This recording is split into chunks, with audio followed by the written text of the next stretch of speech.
chairman of this committee, and trying to make the net universal, and open it up to everybody. And one of the theses that we use is the net should end up becoming basically the debate on issues not only in our country but throughout the world. And in exchange for that, this committee and the Congress gave internet service providers immunity. So if somebody said something defamatory in what they posted, the ISPs could not be a part of a lawsuit for defamation.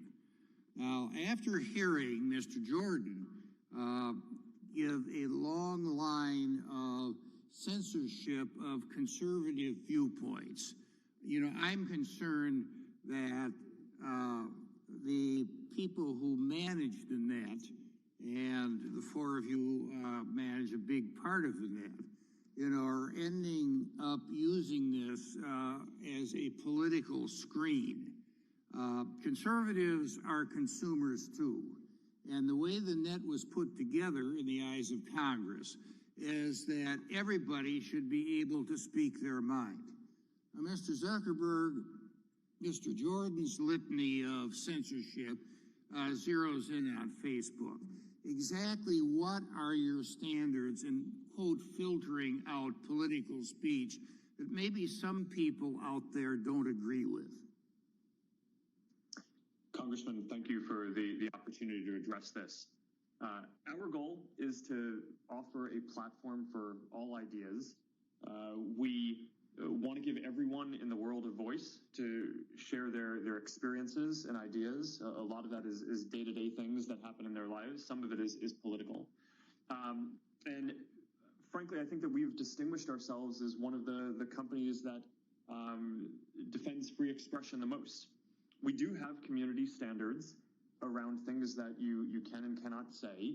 I think you would likely agree with most of them. They ban categories of harm such as promoting terrorist propaganda, child exploitation, incitement of violence, some more legalistic things like intellectual property violations.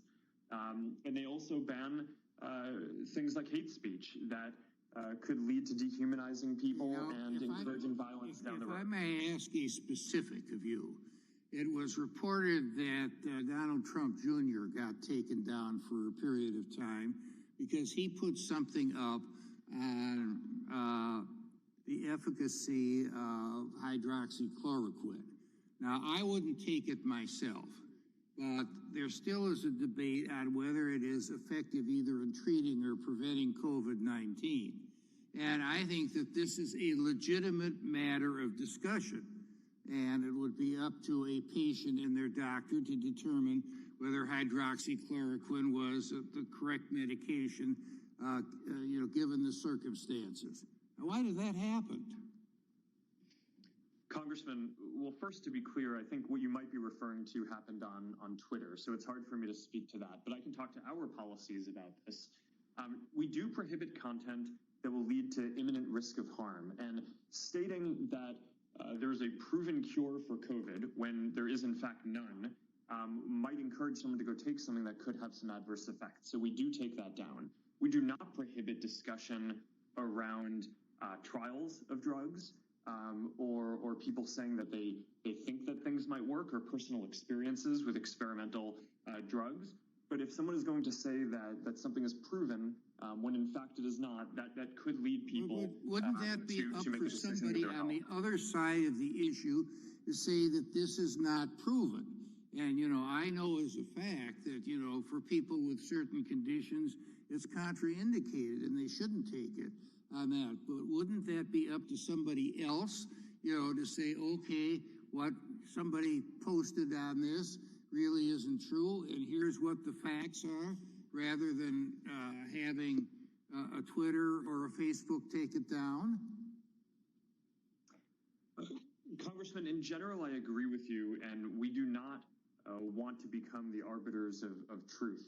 I think that would be a bad position for us to be in, and not what we should be doing. But on specific claims, if someone is going to go out and say that that hydroxychloroquine is proven to cure COVID, when in fact it has not been proven to cure COVID, and that statement could lead people to take a drug that in some cases, some of the data suggests that it might be harmful to people.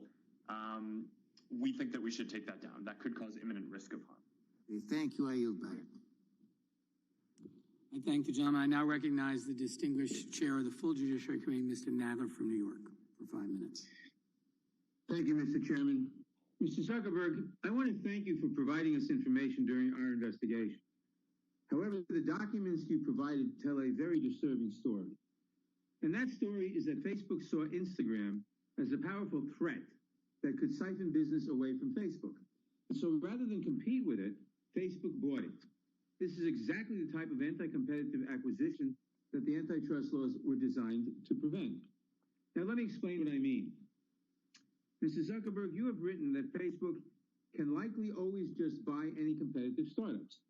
In fact, on the day Facebook bought Instagram, which you described as a threat, you wrote, quote, "One thing about startups is you can often acquire them," close quote.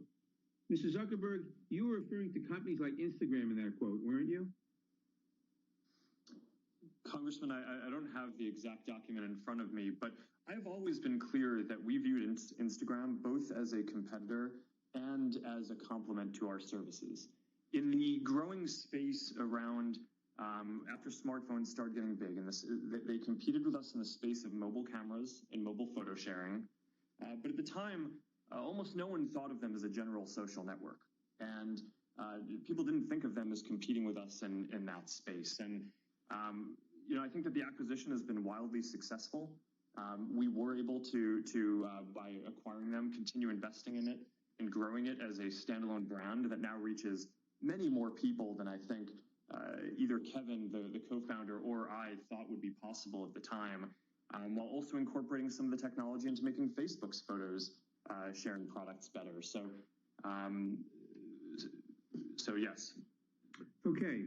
Now, in early 2012, when Facebook contemplated acquiring Instagram, a competitive startup, you told your CFO that though nascent, Instagram could be very disruptive to us. And in the weeks leading up to the deal, you described Instagram as a threat, saying that, quote, "Instagram can meaningfully hurt us without becoming a huge business," unquote. Now, Mr. Zuckerberg, what did you mean when you described Instagram as a threat, as disruptive? And when you said that Instagram could meaningfully hurt Facebook, did you mean that consumers might switch from Facebook to Instagram? Congressman, thanks for the opportunity to address this. At the time, there was a small but growing field of... Did you mean that consumers might switch from Facebook to Instagram? That was my question. Thanks. Congressman. Yes or no? Did you mean that? In the space of mobile photos and camera apps, which was growing, they were a competitor. I've been clear about that. Fine. In February of that year, in February 2012, you told Facebook's chief financial officer that you were interested in buying Instagram. He asked you whether the purpose of the deal was to neutralize a potential competitor or to integrate their products with ours in order to improve our services. You answered that it was a combination of both, saying what we're really buying is time.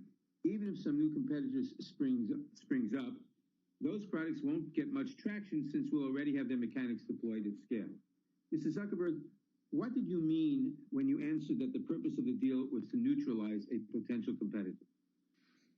Congressman, well, those aren't my words, but yes, I've been clear that Instagram was a competitor in the space of mobile photo sharing.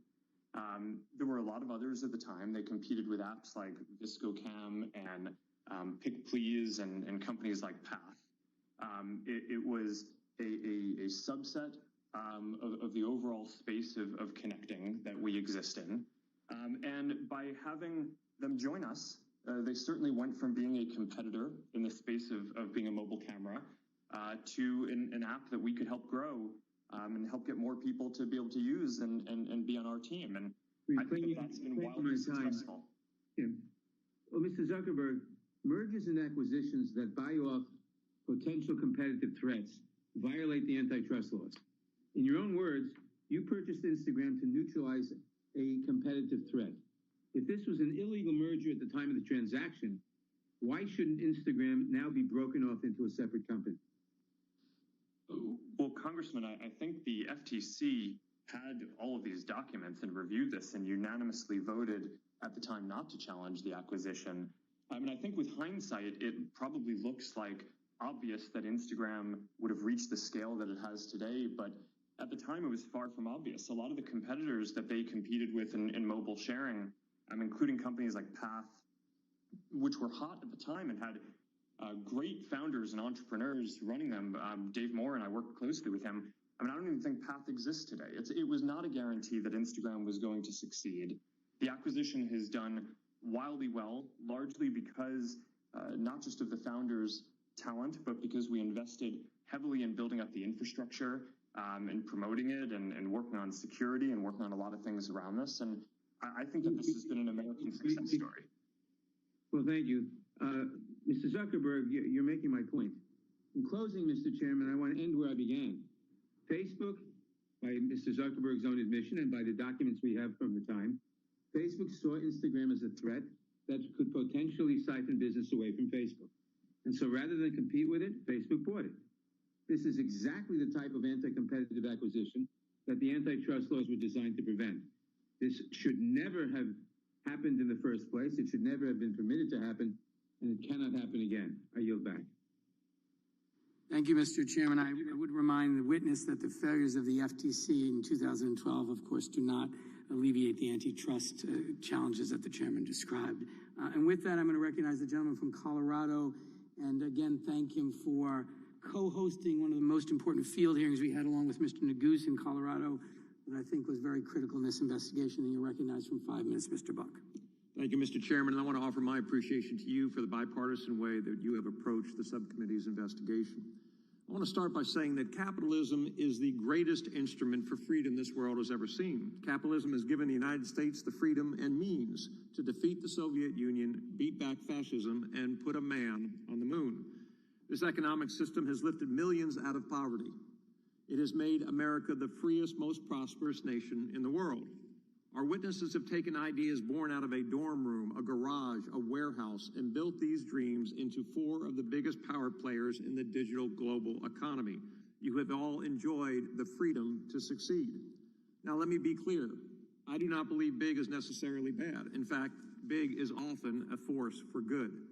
However, I want to address one particularly disturbing issue. Mr. Pichai, in October 2018, Google dropped out of the running for a Pentagon contract to complete the Joint Enterprise Defense Infrastructure, or JEDI contract, which was valued at more than $10 billion.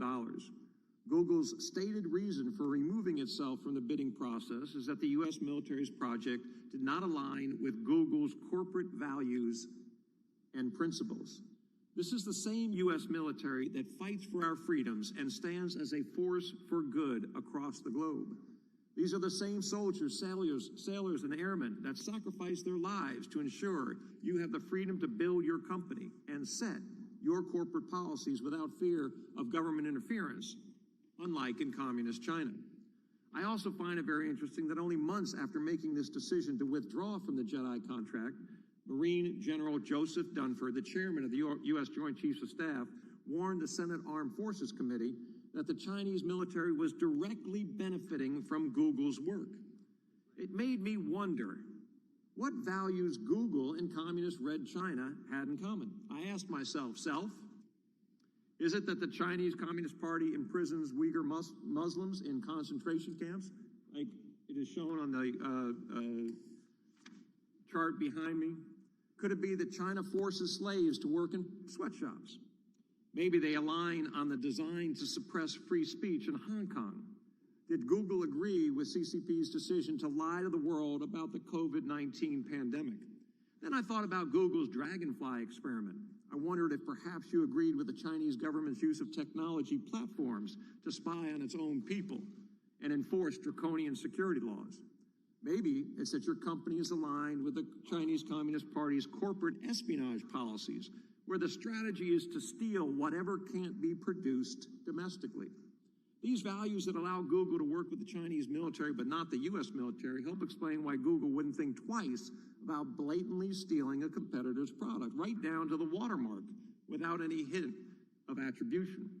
Mr. Pichai, during our field hearing in my home state of Colorado, I heard a story that sounded so brazen and contrary to free market principles that I thought it must have been straight from the Chinese Communist Party's corporate espionage playbook. Google took advantage of a company that relied on your search engine to build its brand and compete.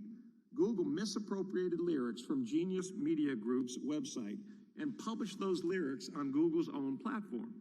However, Genius caught Google in the act, quite literally red-handed. When Genius suspected this corporate theft was occurring, the company incorporated a digital watermark in its lyrics that spelled out red-handed. In Morse code, Google's lyric boxes contained the watermark, showing that your company stole what you couldn't or didn't want to produce yourself. After Google executives stated that they were investigating this problematic behavior, Genius created another experiment to determine the scope of the misappropriation. It turns out that out of 271 songs where the watermark was applied, 43% showed clear evidence of matching.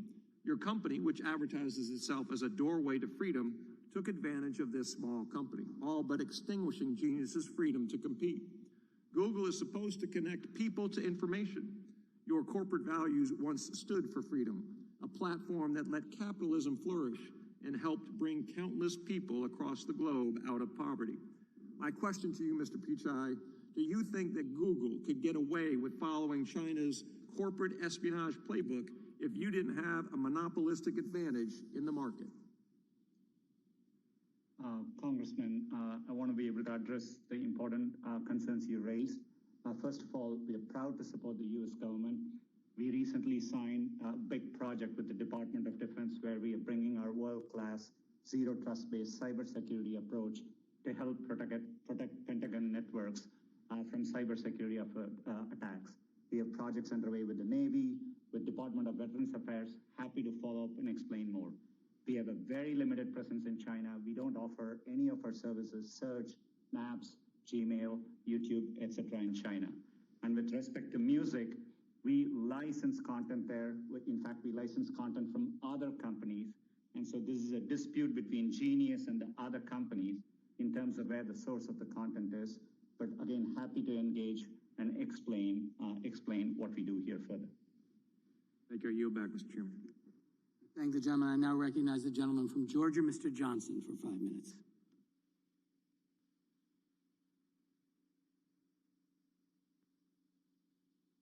Thank you, Mr. Chairman.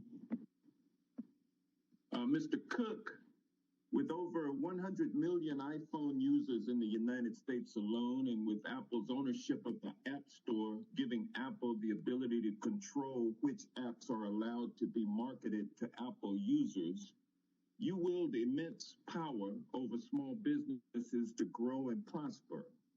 Apple is the sole decision maker as to whether an app is made available to app users through Apple's App Store. Isn't that correct?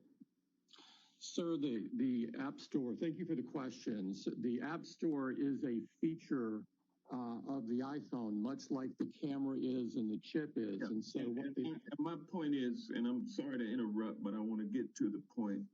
Point is that Apple is the sole decision maker as to whether an app is made available to app users through the Apple Store. Isn't that correct? if it's a native app, yes, sir. If it's a web app, no. Okay, thank you. Thank you. And throughout our investigation, we've heard concerns that rules governing the App Store review process are not available to the app developers. The rules are made up as you go. They are arbitrarily interpreted and enforced and are subject to change whenever Apple sees fit to change. And developers have no choice but to go along with the changes, or they must leave the App Store. That's an enormous amount of power. Also, the rules get changed to benefit Apple at the expense of app developers, and the App Store is said to also discriminate between app developers with similar apps on the Apple platform, and also as to small app developers versus large app developers. So, Mr. Cook, does Apple not treat all app developers equally? Sir, we treat every developer the same. We have open and transparent rules. It's a rigorous process. because we care so deeply about privacy and security and quality, we do look at every app before it goes on. But those rules apply evenly to everyone. And as you can tell by going from some developers are favored over others, though, isn't that correct? That is not correct. And as you can tell from going from just 500. I'll give you an example. Baidu has two app store employees assigned to help it navigate the app store bureaucracy. Is that true? I don't know about that, sir. Well, you don't have other app developers who have that same access to Apple personnel, do you? We do a lot of things with developers, including looking at their beta test apps, regardless of whether they're small or large. Okay, well, let me ask you this question. Apple has negotiated exceptions to its typical 30% commission for some apps like Amazon Prime. Is a reduced commission such as the one that Amazon Prime gets available to other app developers? It's available to anyone meeting the conditions, yes. Okay, well, let me ask you this. Apple requires all app developers to use Apple's payment processing system if those developers want to sell their goods or services to Apple users through Apple's App Store. Isn't that correct? That is correct, because it's by processing payments for apps that you allow into the App Store, you collect their customer data and you use that data to inform Apple as to whether or not it would be profitable for Apple to launch a competing app. Isn't that correct? Sir, 84% of the apps are charged nothing. The remaining 16% either pay 15 or 30, depending upon the specifics. If it's in the second year of a subscription, as an example, it only pays 15%. If you look back at history... What's to stop Apple from increasing its commission to 50%? Sir, we have never increased commissions in the store since the first day it operated in 2008. There's nothing to stop you from doing so, is it? No, sir, I disagree strongly with that. There is a competition for developers just like there's a competition for customers. And so the competition for developers, they can write their apps for Android or Windows or Xbox or PlayStation. So we have fierce competition at the developer side and the customer side, which is essentially, it's so competitive, I would describe it as a street fight for market share in the smartphone business. Has Apple ever retaliated against or disadvantaged a developer who went public about their frustrations with the App Store? Sir, we do not retaliate or bully people.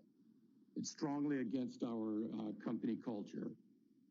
The time of the gentleman has expired. The chair now recognizes the gentleman from Florida, Mr. Gates. Mr. Zuckerberg, in his written testimony, made the claim that Facebook is an American company with American values. Do any of the rest of you take a different view? That is to say that your companies don't embrace American values. It's great to see that none of you do. Mr. Pichai, I'm worried about Google's market power, how it concentrates that power, and then ultimately how it wields it. Project Maven was a collaboration between Google and the Department of Defense that Google pulled out of, citing ethical concerns, and you made the decision to pull out of that joint venture following receipt of a letter from thousands of your employees saying that Google should not be in the business of war. My question, Mr. Pichai, is did you weigh the input from your employees when making the decision to abandon that project with the United States military? Congressman, thanks for your concern. As I said earlier, we're deeply committed to supporting the military and the U.S. government. We have undertaken several projects since then. We do take our employees' input into account, but it's one input. We make decisions based on a variety of factors. As a company, we were new in the cloud space at that time. Since then, thank you. That's a sufficient answer that you did take their their feedback into account. And in fact, some of your Googlers have recently sent you a letter where they've asked you to exit other partnerships as a consequence of ethical concerns. They've asked you to stop doing business with American law enforcement, saying that police broadly uphold white supremacy and that Google should not be engaged in any services to police. And as you well know, you provide some of the most basic services to police, like email, but you also provide services that help keep our cops safe when they're doing their job. And so my question is here in front of Congress and the American people, will you take the pledge that Google will not adopt the bigoted anti-police policy that is requested in the most recent letter? Congressman, we have a long track record of working with law enforcement when it is supported by due process and the law. We push back against overbroad requests. We are transparent about the requests we get, but we have a long history of following the law and cooperating with law enforcement. I understand the history. I'm asking about the future. To the law enforcement that are watching today, can they rest assured that under your leadership, Google will not adopt these bigoted anti-police policies? Congressman, we are committed to continuing to work with law enforcement in a way that's consistent with law and due processes in the U.S. Well, I greatly appreciate that, and I know that will be very comforting to the police who utilize your services. You mentioned earlier in the discussion about China that your engagement in China was very limited, but yet Google has an AI China Center. The Chinese Academy of Sciences has published a paper saying that enhanced the targeting capabilities of China's J-20 fighter aircraft. You collaborate with Chinese universities that take millions upon millions of dollars from the Chinese military. Matter of fact, one of your Googlers, Fifi Li, while under your employ, was cited in Chinese state media saying, "China is like a sleeping giant. When she wakes, she will tremble the world." The former Secretary of Defense, Mr. Shanahan, said that the lines have been blurred in China between commercial and military application. And as Mr. Buck cited, General Dunford says that your company is directly aiding the Chinese military. And Peter Thiel, who actually serves on Mr. Zuckerberg's board at Facebook, said that Google's activities with China are treasonous. He accused you of treason. So why would an American company with American values so directly aid the Chinese military, but have ethical concerns about working alongside the U.S. military on Project Maven? And I understand your point about cybersecurity and those things, but Project Maven was a specific way to ensure that our troops are safe on the battlefield. And if you have no problem making the J-20 Chinese fighter more effective in its targeting, why wouldn't you want to make America as effective? Congressman, with respect, we are not working with the Chinese military. It's absolutely false. I had a chance to meet with General Dunford personally. We have clarified what we do in China compared to our peers. It's very, very limited in nature. Our AI work in China is limited to a handful of people working on open source projects, and happy to share and engage with the office to explain our work in China further. Gosh, I mean, when the chairman of the Joint Chiefs of Staff says that an American company is directly aiding China, when you have an AI center, when you're working with universities, and when your employees are talking about China trembling the world, it seems to really call into question your commitment to our country and our values. I see my time's expired. I hope we have an additional round, Mr. Chairman. I thank the gentleman. I now recognize the gentleman from Maryland, Mr. Raskin, for 5 minutes. Thank you, Mr. Chairman. Mr. Zuckerberg, as you know, the proliferation of fake Facebook accounts was a key tool in the strategy of Russian interference in the American election in 2016. American law enforcement, the Senate, the House, have all found that Vladimir Putin engaged in a sweeping and systematic campaign to undermine American democracy in 2016 and to work for a victory for Donald Trump.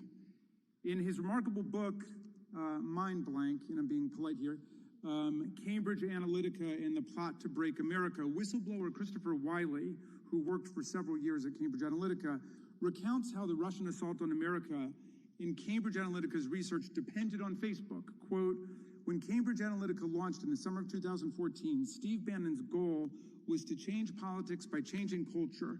Facebook data, algorithms, and narratives were his key weapons. The Cambridge Analytica team used these tools to identify people who exhibited the three traits in what they called the dark triad: narcissism, Machiavellianism, and psychopathy.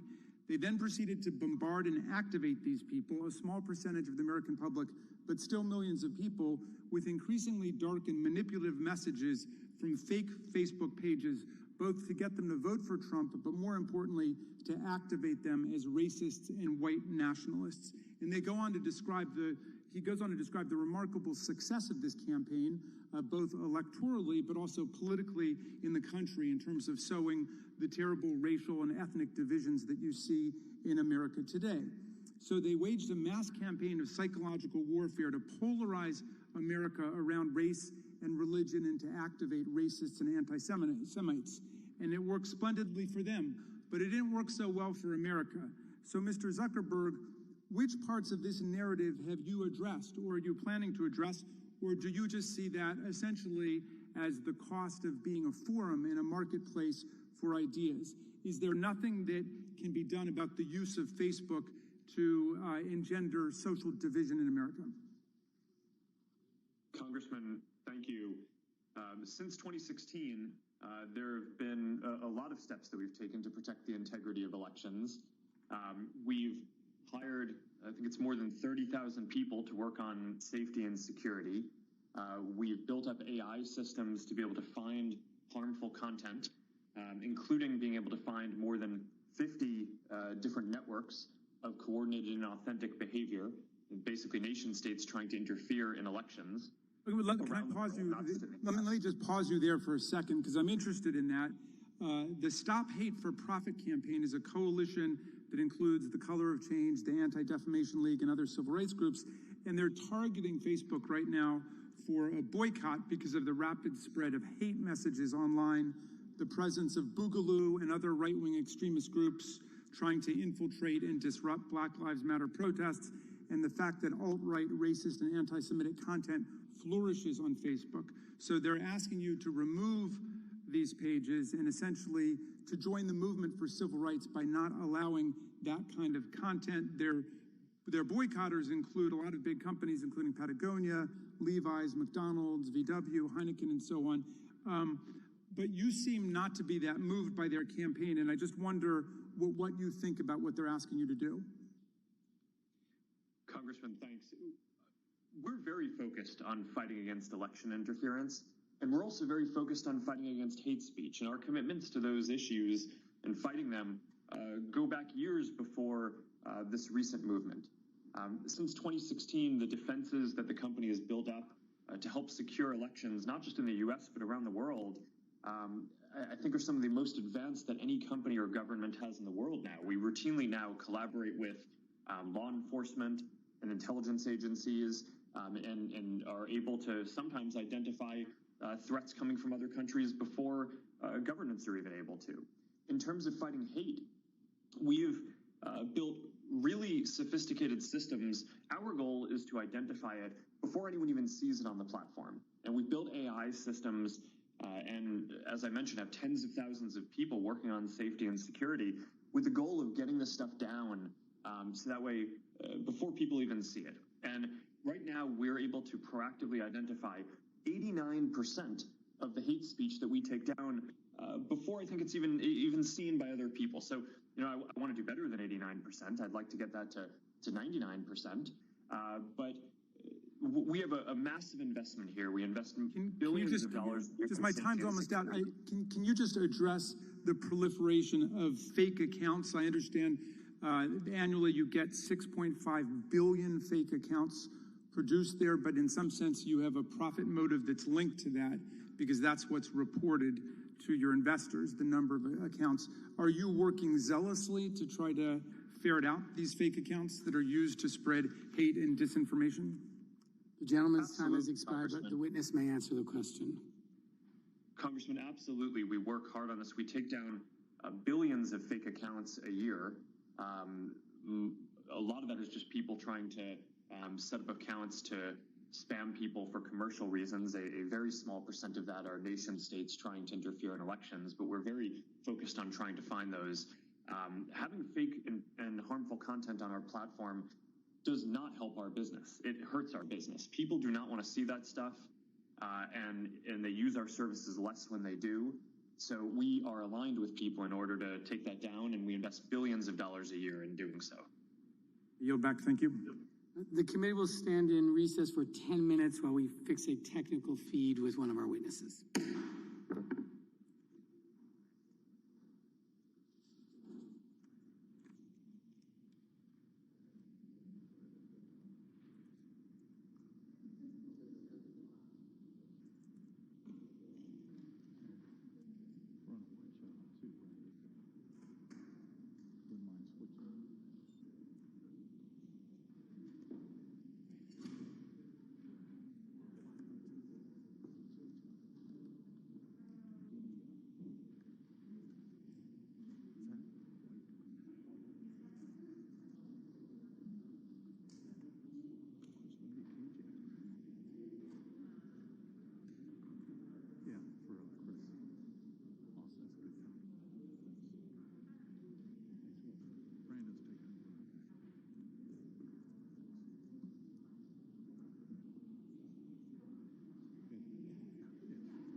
Than Apple, and you would hope that Apple would be good.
Committee will come back to order. I now recognize the gentleman from North Dakota, Mr. Armstrong, for 5 minutes.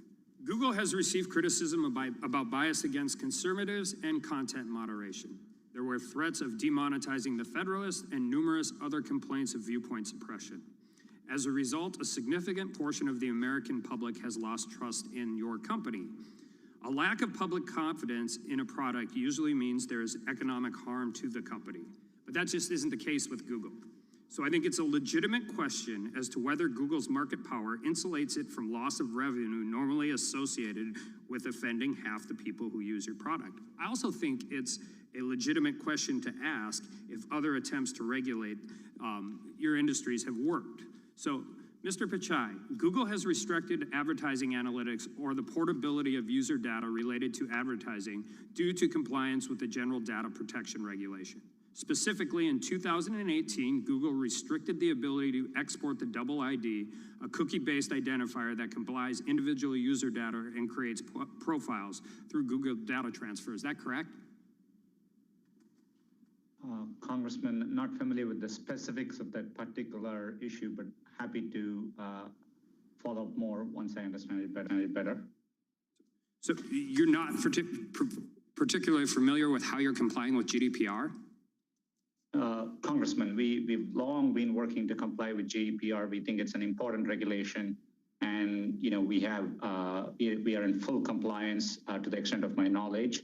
I just meant I'm not aware of that specific issue with the identifier you mentioned there, but happy to understand it better and follow up.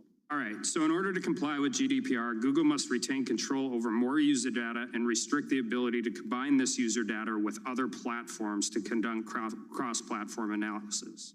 It seems as if that ultimately limits the ability of advertisers to make comparisons between Google-based campaigns and non-Google-based campaigns. Would you agree with that?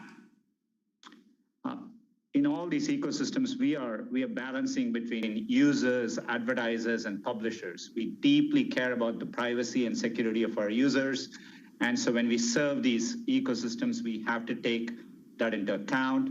We have to comply with important laws and regulations in every country we operate in. And so that's the delicate balance we are constantly striking. But we are focused on our users and trying to do the best we can. And I just want to be perfectly clear. I personally believe that just the market power consolidation is significant, but I also want to be clear that when we're moving forward to regulate this, that we aren't actually squeezing out competition in our quest to do something. Because I've said that before in this hearing, and I'll say it again. Usually in our quest to regulate big companies, we end up hurting small companies more.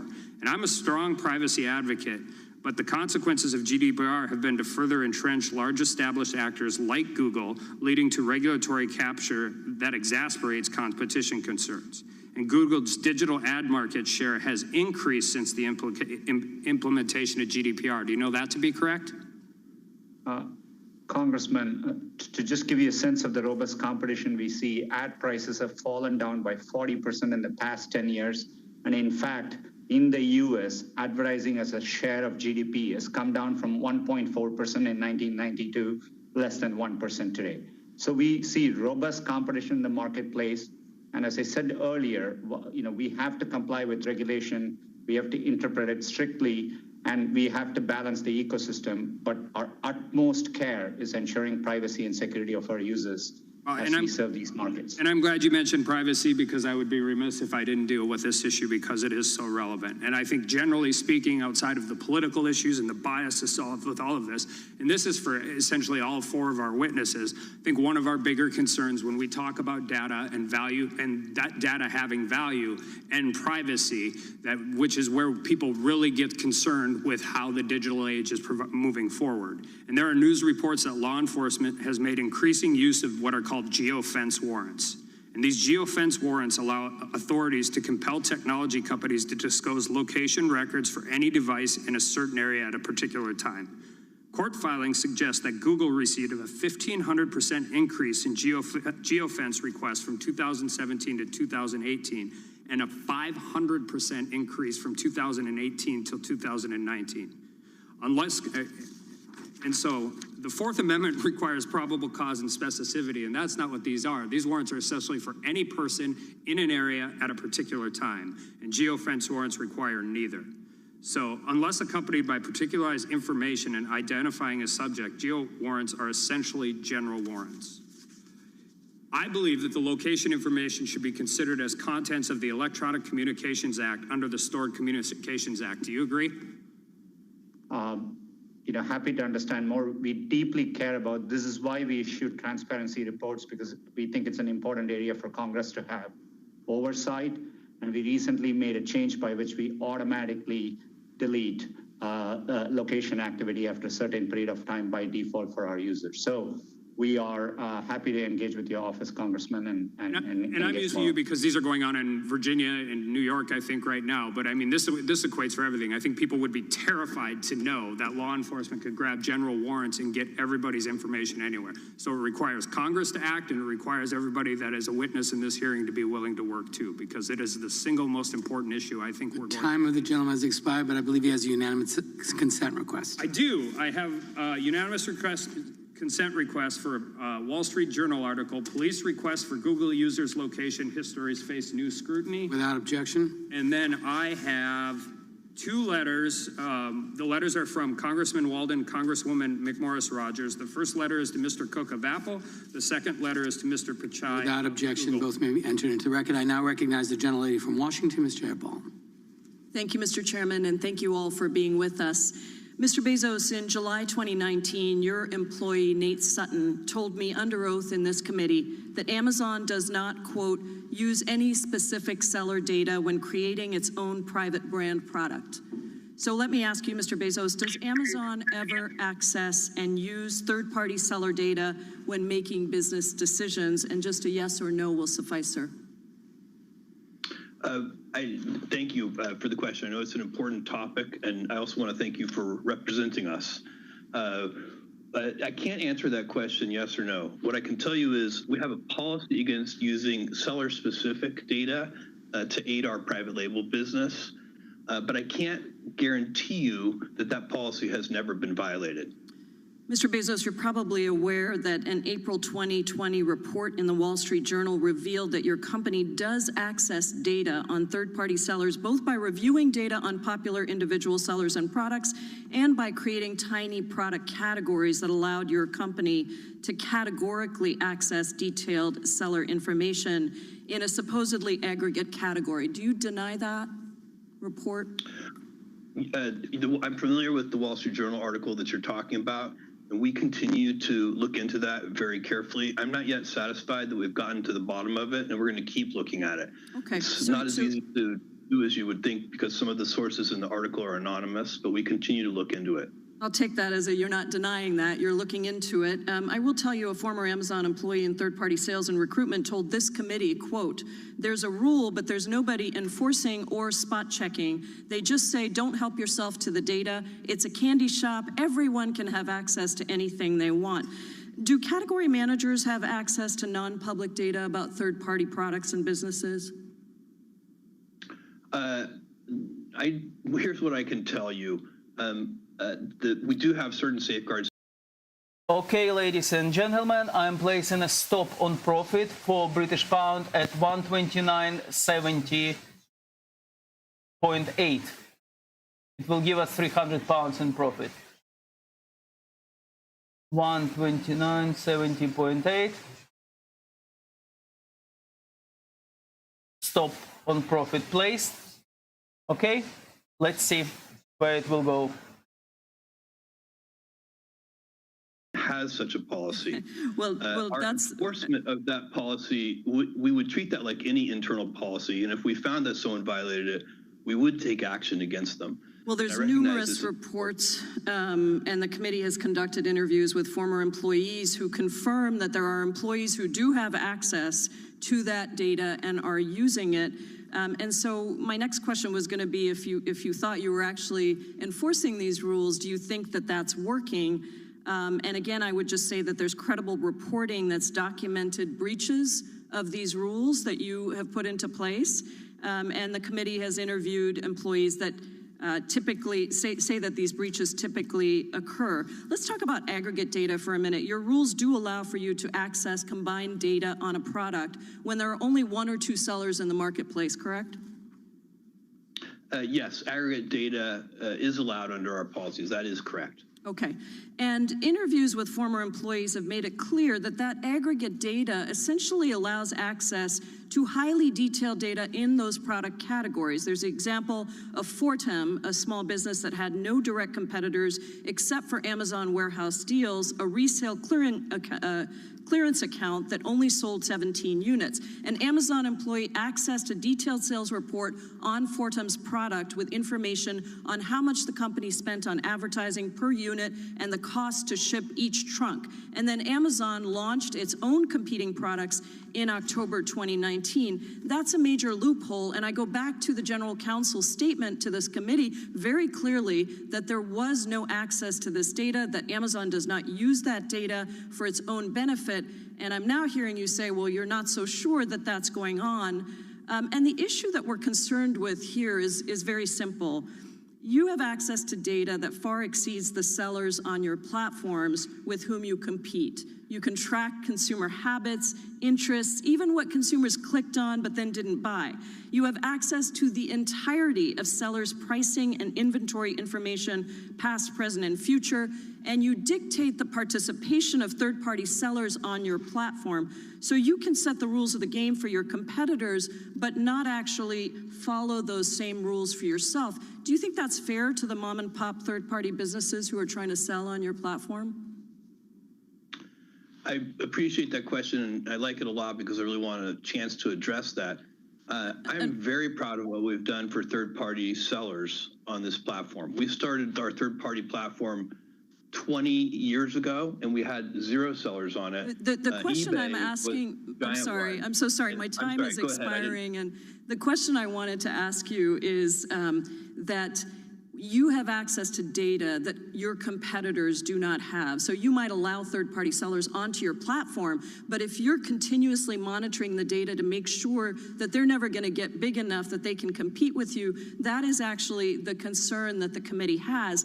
And, you know, I think your company started in my district. I want to thank you for that. I want to thank you for the work that you've done and say that the whole goal of this committee's work is to make sure that there are more Amazons, that there are more Apples, that there are more companies that get to innovate and small businesses get to thrive. And that is what we're trying to get at. That is why we need to regulate these marketplaces so that no company has a platform so dominant that it is essentially a monopoly. Thank you, Mr. Chairman. I yield back. The time of the gentlelady has expired. I just wanted to remind the witnesses we appreciate the gratitude for the questions and your description of them as good questions, but we'll just assume that they're good questions and you're happy to answer them so we can make sure we're making good use of your time. And with that, I recognize the gentleman from Florida, Mr. Stubbe.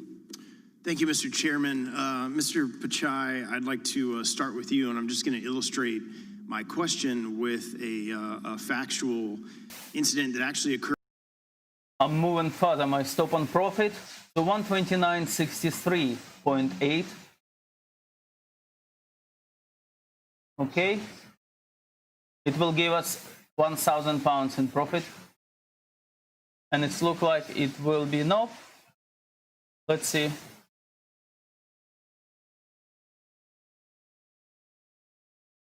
No, okay, stop on profit for British pound, 129.63.8. Before this hearing was noticed, before you knew that you would be appearing before us today, and that this is an issue that obviously conservatives and Republicans have had. Last week, after this hearing was noticed, I did the exact same thing here in the Capitol. And wouldn't you know it, I Googled Gateway Pundit, and that was the very first website that came up. Now, this isn't from a constituent in my district. This isn't from somebody telling me. This isn't a news report. I actually physically did this on my laptop here in the Capitol several months ago and then today. So clearly, something had happened between not being notified that you were going to be appearing before our committee and then last week knowing that you would be appearing before our committee, and suddenly conservative websites are now at the top of the bar when you search for them. So was there anything done at Google between a couple of months ago and last week or the week before you appearing today that has changed your approach to silencing conservative websites?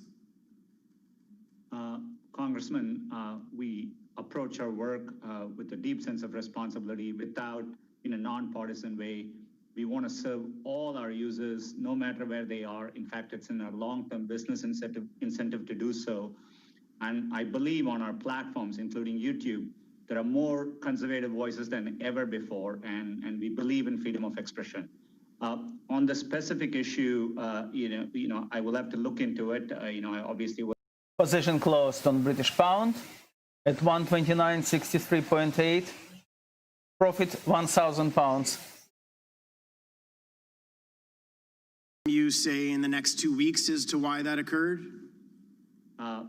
Congressman, we'll do our best to follow up, and I'll engage with your office to okay, we'll follow up on that. I've got a similar question. So I've been in elected politics for almost 10 years.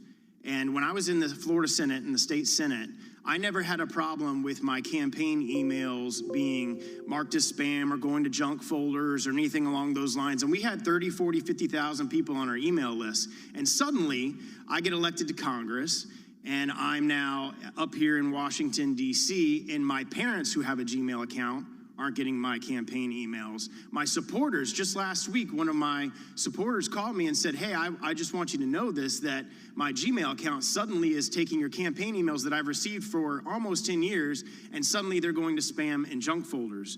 This appears to only be happening to conservative Republicans. I don't see anything in the news or anything in the press or other members on the other side of the aisle talking about their campaign emails getting thrown into junk folders in Gmail. So my question is why is this only happening to Republicans? And it's a fact, it's happening because I can have my supporters testify that they've received my emails for 9 years, and suddenly this last year, all of their Gmail, my campaign emails in their Gmail are going to their spam folder. So if you could give me some clarification on that, I would appreciate it. In Gmail, we are focused on what users want, and users have indicated they want us to organize their personal emails they receive from friends and family separately. And so all we have done is we have a tabbed organization, and the primary tab has emails from friends and family, and the secondary tab has other notifications and so on.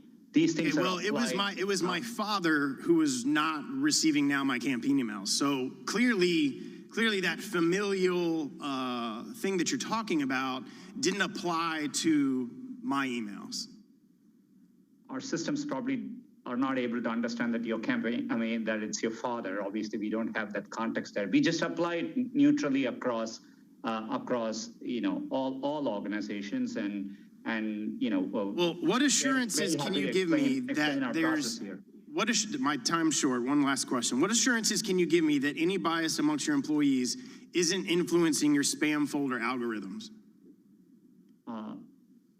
Congressman, there's nothing in the algorithm which has anything to do with political ideology, and we do get complaints across the aisle. For example, the World Socialist Review complained in January of this year that their site wasn't found in Google search results, and so we get complaints. We look into it, but we approach our work in a nonpartisan way, and it's in our long-term incentive to serve users across the country. And today, that's why we invest in our radars in 49 states across the U.S. so that we can capture all viewpoints. Thank you. The gentleman's time has expired. I now recognize the gentlelady from Florida, Ms. Demings, for 5 minutes.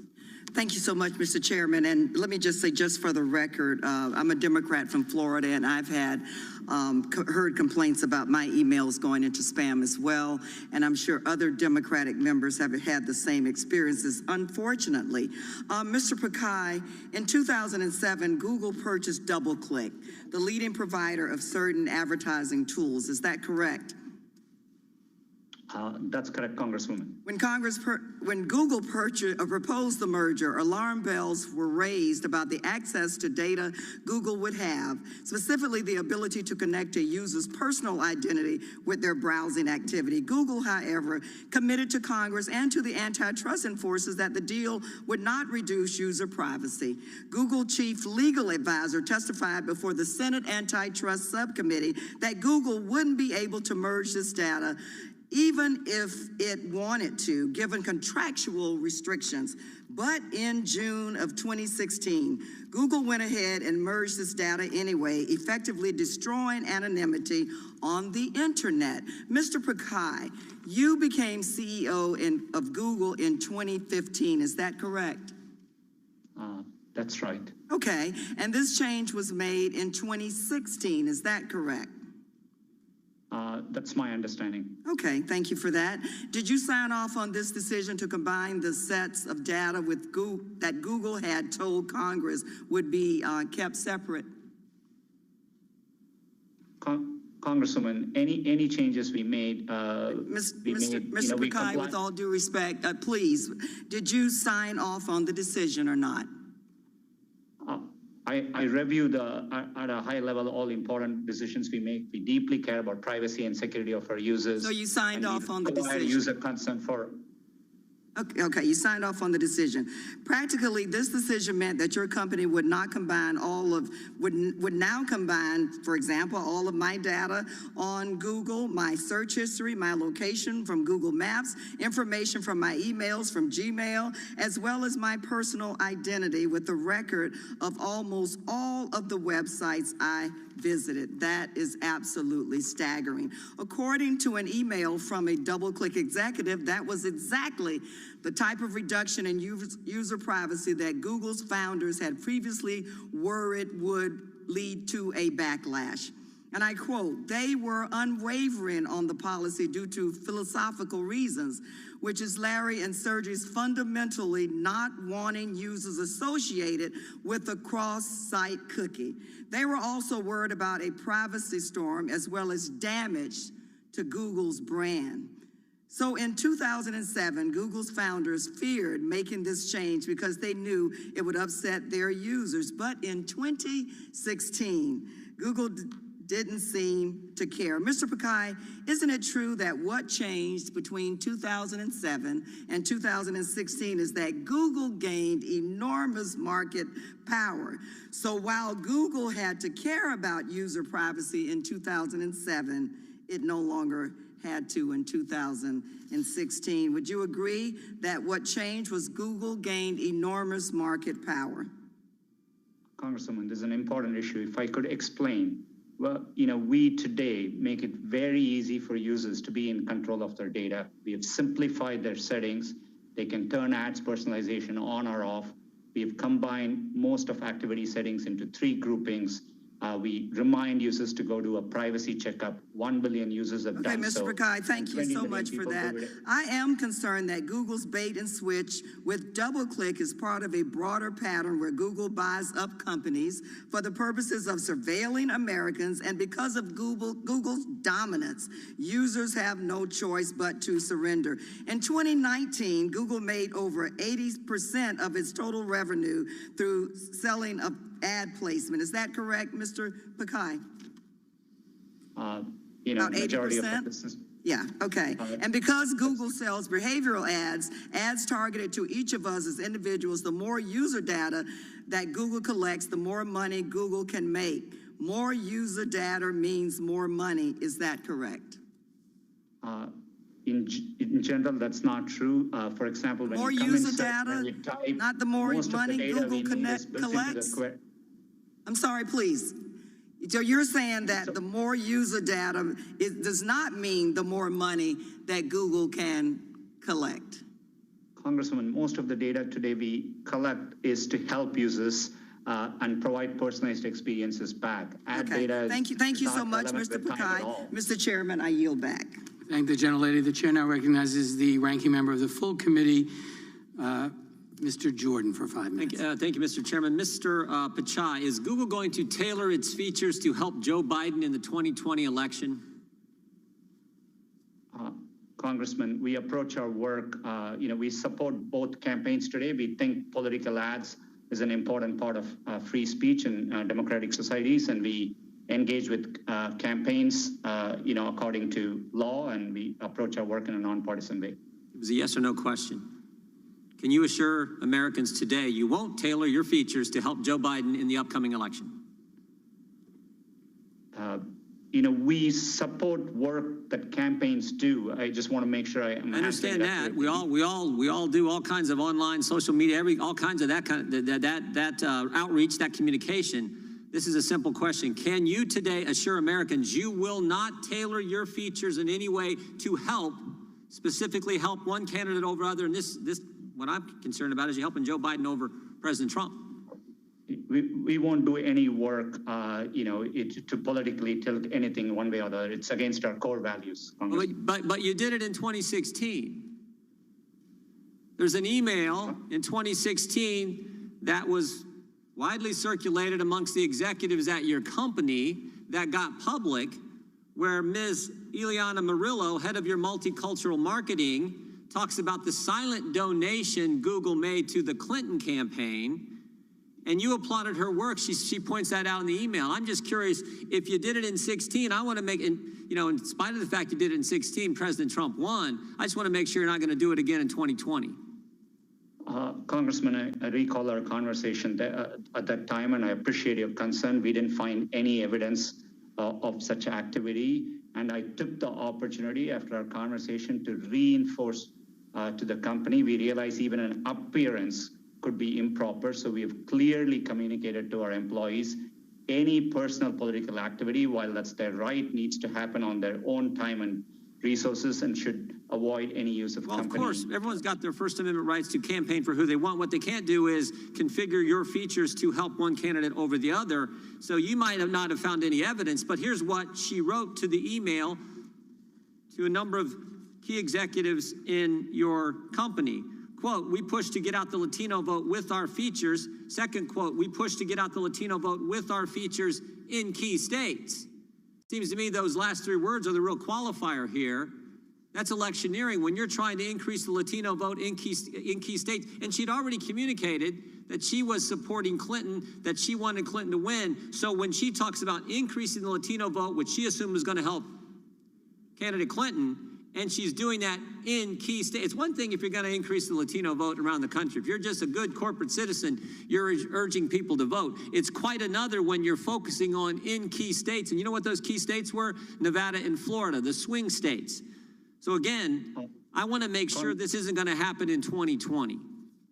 I can assure you that we complied with laws in 2016. As a company, any work we do around elections is nonpartisan. Users do come to us for understanding where polling places are, where to vote, which is the date to vote, what the voting hours are. We are committed to providing that information, and I can assure you that we will approach our work. So Mr. Pichai, here's the question I think is on so many Americans' minds.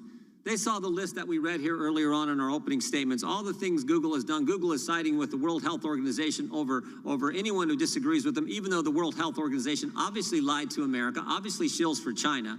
Google's siding with them, YouTube is siding with them. We have the history of all the things Google has done and the history of what happened in 2016 in the election, where they obviously, according to one of your multicultural marketing executive, tried to help Clinton. And here we are 97 days before the election, and we want to make sure it's not going to happen again. We want to can you give us two assurances? One, you're not going to try to tailor your features, configure your platform in a way to help Joe Biden. And second, that you're not going to use your search engine to silence conservatives. Can you give us those two assurances today?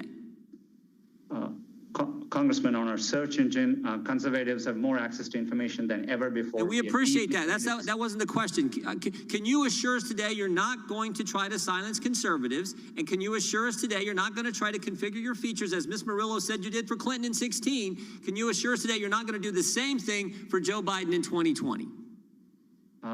You have my commitment. It's always been true, and we'll continue to conduct ourselves in a neutral way. Appreciate it. Yield back. The chair now recognizes the gentlelady from Pennsylvania, Ms. Scanlon. Thank you, gentlemen. I'd like to redirect your attention to antitrust law rather than fringe conspiracy theories. Mr. Bezos, our investigation. Mr. Chairman, we have the email. There is no Excuse me, it's not your time. Mr. Jordan, you do not have the time. Please be respectful of your colleague. She controls the time. Put your mask on. Put your mask on. Mr. Jordan. Mr. Raskin, Mr. Jordan. You want to talk about masks? Mr. Jordan, Ms. Scanlon. Why would the Deputy Secretary of Treasury unmask Michael Flynn's name, Mr. Raskin? And what I want to know is, when someone comes after my motives for asking questions, I get a chance to respond. The gentlelady is recognized. Thank you, Mr. Chairman. Mr. Bezos, our investigation uncovered documents that show that Amazon sometimes doesn't play fairly, crossing the line from robust competition to predatory pricing to destroy rivals rather than outcompete them. And let's take the example of Quidsi, which used to own diapers.com and provided online baby care products. In 2009, your team viewed diapers.com as Amazon's largest and fastest growing online competitor for diapers. One of Amazon's top executives said that diapers.com keeps the pressure on pricing on us, and strong competition from diapers.com meant that Amazon was having to work harder and harder so that customers didn't pick diapers.com over Amazon. And the customers we're talking about were hardworking families, single parents with babies, and young children. Now, because diapers.com was so successful, Amazon saw it as a threat. The documents that we've obtained show that Amazon employees began strategizing about ways to weaken this company. And in 2010, Amazon hatched a plot to go after diapers.com and take it out. In an email that I reviewed, and we've got these up on the slides, one of your top executives proposed to you a, quote, aggressive plan to win, end quote, against diapers.com, a plan that sought to undercut their business by temporarily slashing Amazon prices. We saw one of your profit and loss statements, and it appears that in 1 month alone, Amazon was willing to bleed over $200 million in diaper profit losses. Mr. Bezos, how much money was Amazon ultimately willing to lose on this campaign to undermine diapers.com? Thank you for the question. I don't know the direct answer to your question. This is going back in time, I think maybe 10 or 11 years or so. You could give me maybe the dates on those documents.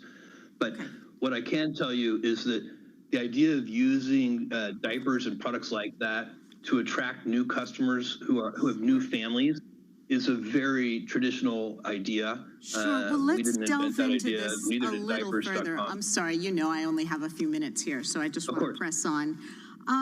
Your own documents make clear that the price war against diapers.com worked, and within a few months it was struggling, and so then Amazon bought it. After buying your leading competitor here, Amazon cut promotions like Amazon.mom and the steep discounts it used to lure customers away from diapers.com, and then increased the prices of diapers for new moms and dads. Mr. Bezos, did you personally sign off on the plan to raise prices after Amazon limited its competition? I don't remember that at all. What I remember is that we matched competitive prices, and I believe we followed diapers.com. Again, this is 11 years ago, so you're asking a lot of my memory, but I believe we followed diapers.com. I can also tell you after we bought diapers.com, we put just more than $300 million into trying to make it successful. I'm sorry.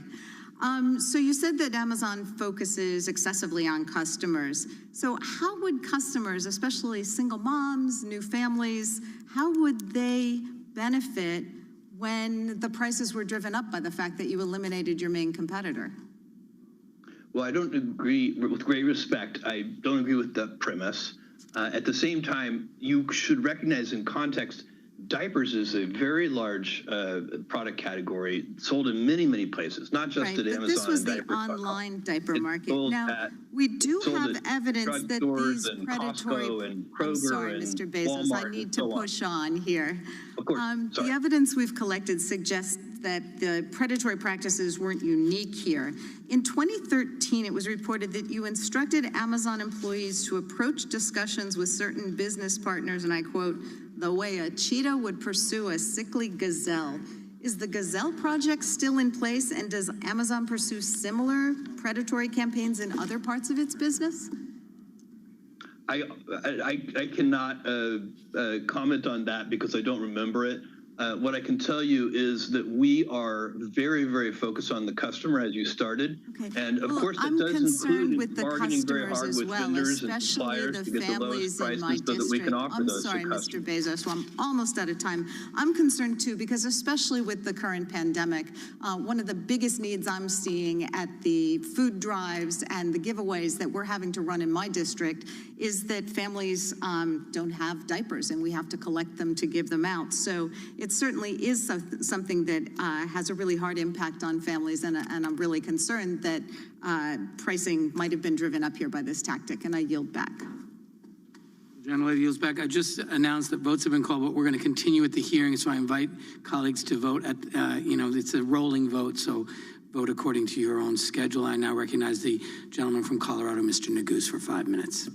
Thank you, Mr. Chairman, and I want to thank each of the witnesses today for your testimony.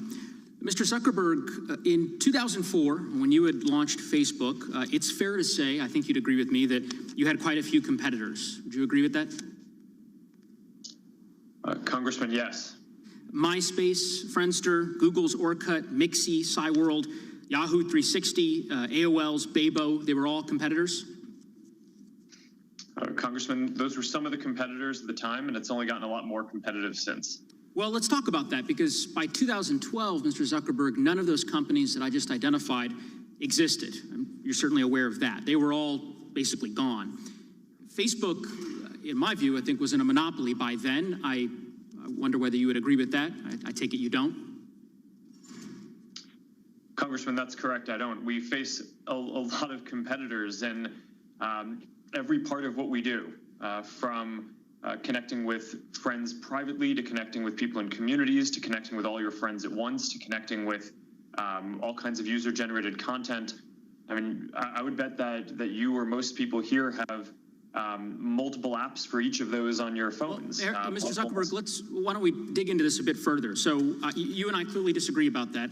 In 2012, I'm looking at a document that was produced by Facebook in response to the subcommittee's investigation. It's a presentation prepared for Sheryl Sandberg to deliver to the board of directors of a major telecommunications firm, boasting that, quote, Facebook is now 95% of all social media in the Okay, I'm placing a new order to buy, and it's already executed, Japanese yen at 104.976. So we bought at 904.976.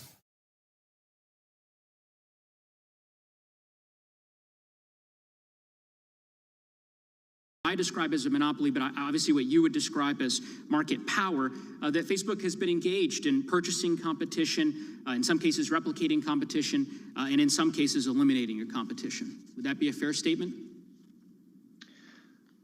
Congressman, the space of people connecting with other people is a very large space, and I would agree that there were different approaches that we took to addressing different parts of that space, but it's all in service of building the best services. And I appreciate that, Mr. Zuckerberg. I appreciate the latter point. It sounds like you are conceding that at least some of those strategies were what I identified, and so I want to talk a little bit about that.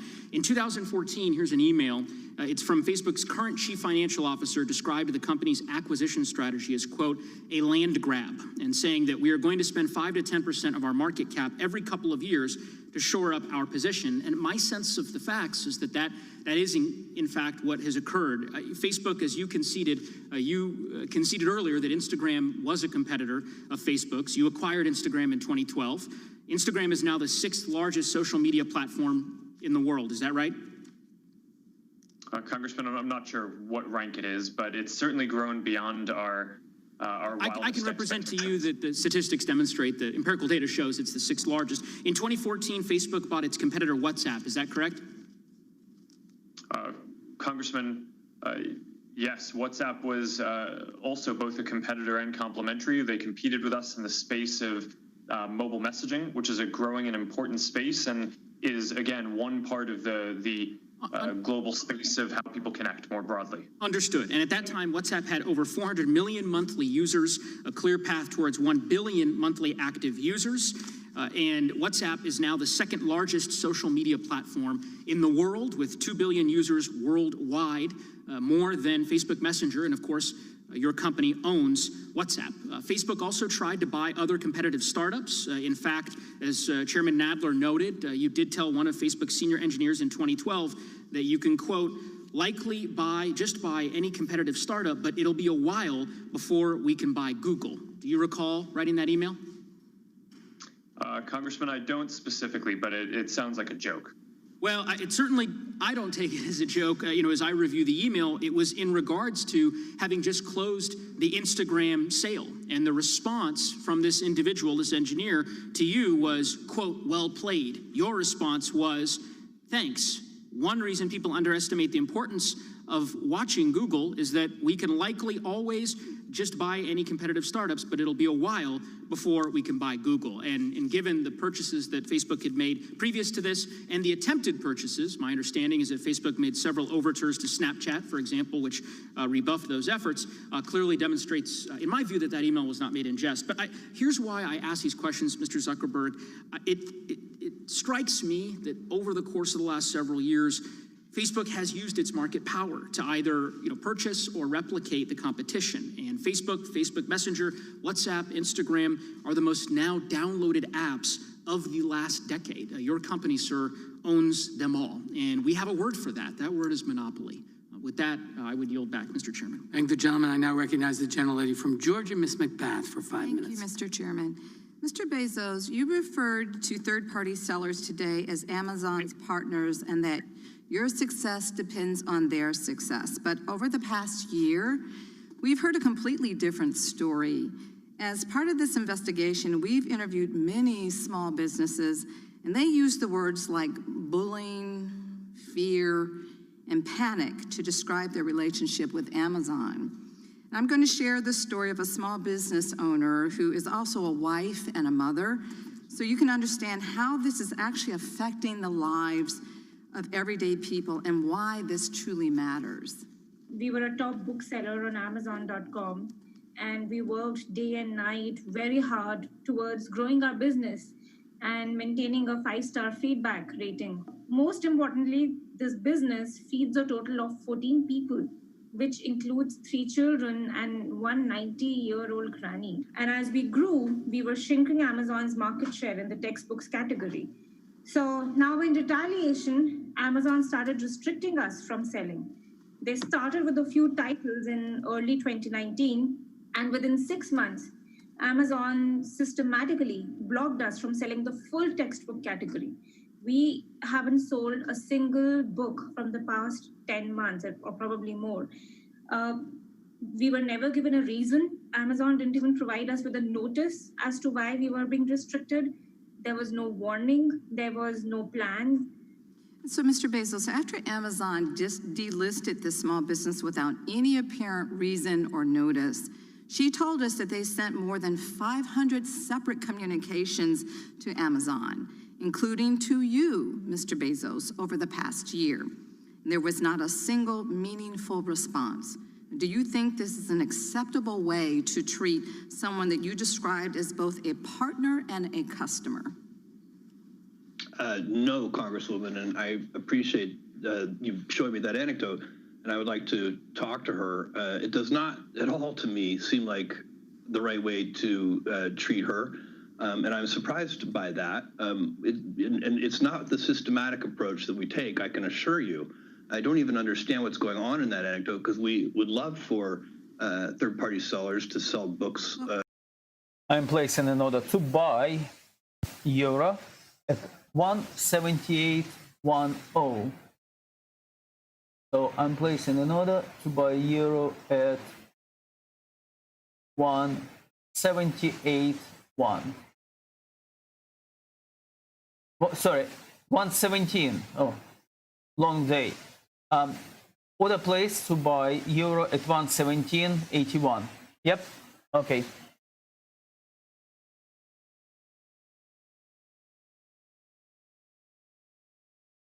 Reaching out to you directly as a last resort, but they're still waiting for your response.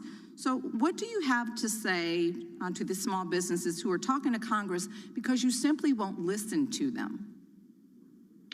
Well, I'd say that's not acceptable. If we aren't listening to you, I'm not happy about that at all. But I would, if you allow me to disagree a little bit with a piece of this, I do not think that's systematically what's going on. And the evidence that I would suggest would be useful for you to consider in that regard is that third-party sellers in aggregate are doing extremely well on Amazon. They grew from, 20 years ago, it was 0. And today, it's 60% of sales. Third-party sellers are growing even faster than first-party retail. Mr. Bezos, thank you so much. You said that sellers have many other attractive options to reach customers, but that's not at all what we found in our investigation. According to eMarketer, a source Amazon cited in submissions to this committee, Amazon has nearly 7 times the market share of its closest e-commerce competitor. One seller told us that, and I quote, Amazon continues to be the only show in town. No matter how angry sellers get, they have nowhere else to go. So are you saying that these people aren't being truthful when they say that Amazon is the only game in town? Yeah, Congresswoman, with great respect, I do disagree with that. I believe that there are a lot of options, and some of them are not even listed on that chart. I just looked at it briefly, but I didn't see some that I know of, for example. So I think there are a lot of things. Okay, thank you. All right, thank you for that. They're more Mr. and more Bezos, every day. my time is short. If Amazon didn't have monopoly power over these sellers, do you think they would choose to stay in a relationship that is characterized by bullying, fear, and panic? With all respect, Congresswoman, I do not accept the premise of your question. That is not how we operate the business. Okay. All right. And in fact, we work very hard to provide fantastic tools for sellers, and that's why they've been successful. Thank you for that. Mr. Bezos, I'm going to close with giving the bookseller the opportunity to finally be heard by you. Mr. Bezos, we increased our sales on Amazon by 5 times in the past 3 years. And we have contributed that much of proportional seller fees to Amazon. We have contributed that much to your business, to 5 times. We followed all the rules that were set by you. We please, just help us in earning a livelihood. We beg you, there are 14 lives at stake. Please, please, please help us get back on track. With that, I yield back the balance of my time. I thank the gentlelady. We've now concluded our first round. I now recognize myself for 5 minutes. Mr. Bezos, according to your testimony, the marketplace is competitive, but Amazon controls as much as 75% of all online marketplace sales. And eMarketer, a source you cited to us in submissions to this committee, reports that Amazon has nearly 7 times the market share of its closest competitor. Isn't it true that small businesses have no real option but to rely on Amazon to connect with customers and make online sales? No, sir. With great respect. Order to buy euro was cancelled. It's so late, it moved quickly, yeah?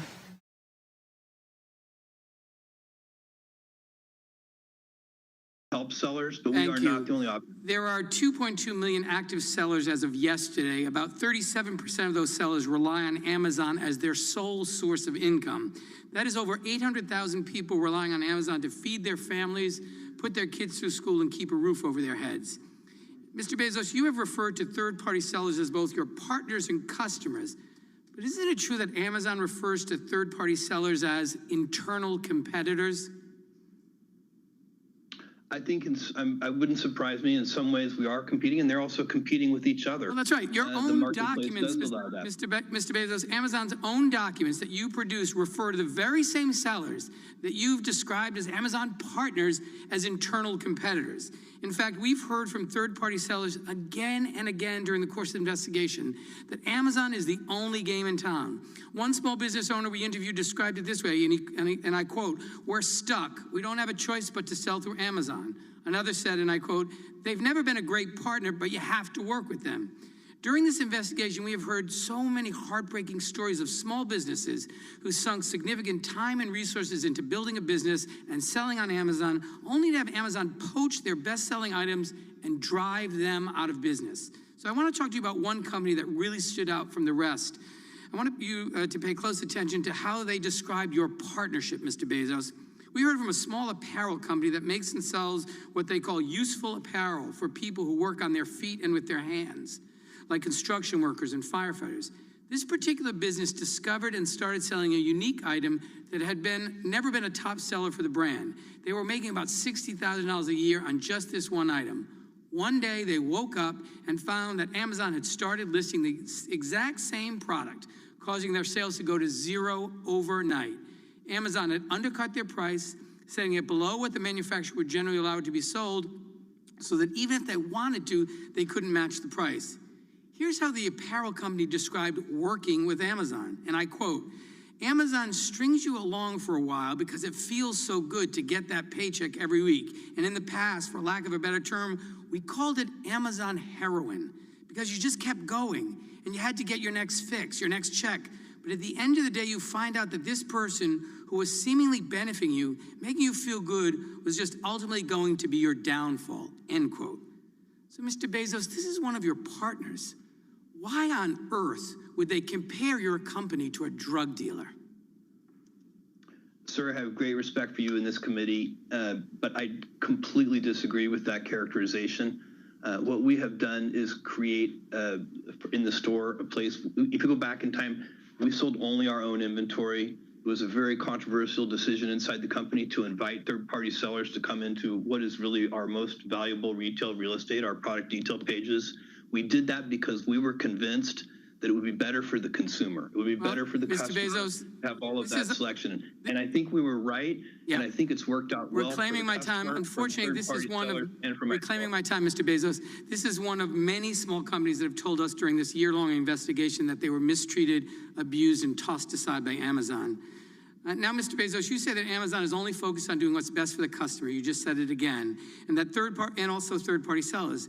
But how is that possible when you compete directly with third-party sellers with your own products that undercut the competition?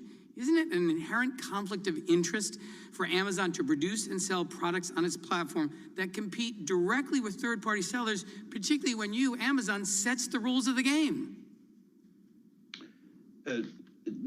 Thank you. No, I don't believe it is. We have the consumer is the one ultimately making the decisions. They're making the decisions about what to buy, what price to buy it at, who to buy it from. And That's not the question, Mr. Bezos. The question is there an inherent conflict of interest because you are a data company? You know when customers put something in their cart, when they take it out. Traditional brick and mortar stores like a grocery store where competition occurs don't have that. And so I just want to follow up finally on an answer to the question that you gave to Congressman Jayapal. You said that you can't guarantee that the policy of not sharing third-party sellers' data with Amazon's own line hasn't been violated. You couldn't be certain. Can you please explain that to me? Can you list examples of where that policy has been violated? Because it's particularly concerning to me, Mr. Bezos, that shouldn't third parties know for sure that data isn't being shared with your own line, their competitors? Why should a third party seller list their product on Amazon if they're just going to be undercut by Amazon own product as a result of data you take from them? Sir, I think what I want you to understand, and I think is important to understand, is that we have a policy against using individual seller data to compete with our private label products. But you couldn't assure Ms. Jayapal that that policy isn't violated routinely. Well, we are investigating that, and I do not want to sit here, and I do not want to go beyond what I know right now. But we are, as a result of that Wall Street Journal article, we are looking at that very carefully, and we want to get this back. And I will surely share them with you. Thank you, and we look forward to it. The evidence we've collected shows that Amazon is only interested in exploiting its monopoly power over the e-commerce marketplace to further expand and protect this power. This investigation makes clear that Amazon's dual role as a platform operator and competing seller on that platform is fundamentally anti-competitive, and Congress must take action. And with that, I recognize the gentleman from Wisconsin, the ranking member of the subcommittee, Mr. Sensenbrenner, for 5 minutes. Mr. Chairman, I think that the history proves that Congress does a poor job in picking winners and losers. And I've looked over a lot of the material that has been assembled. I've been working with the chairman for over a year on this bipartisan investigation.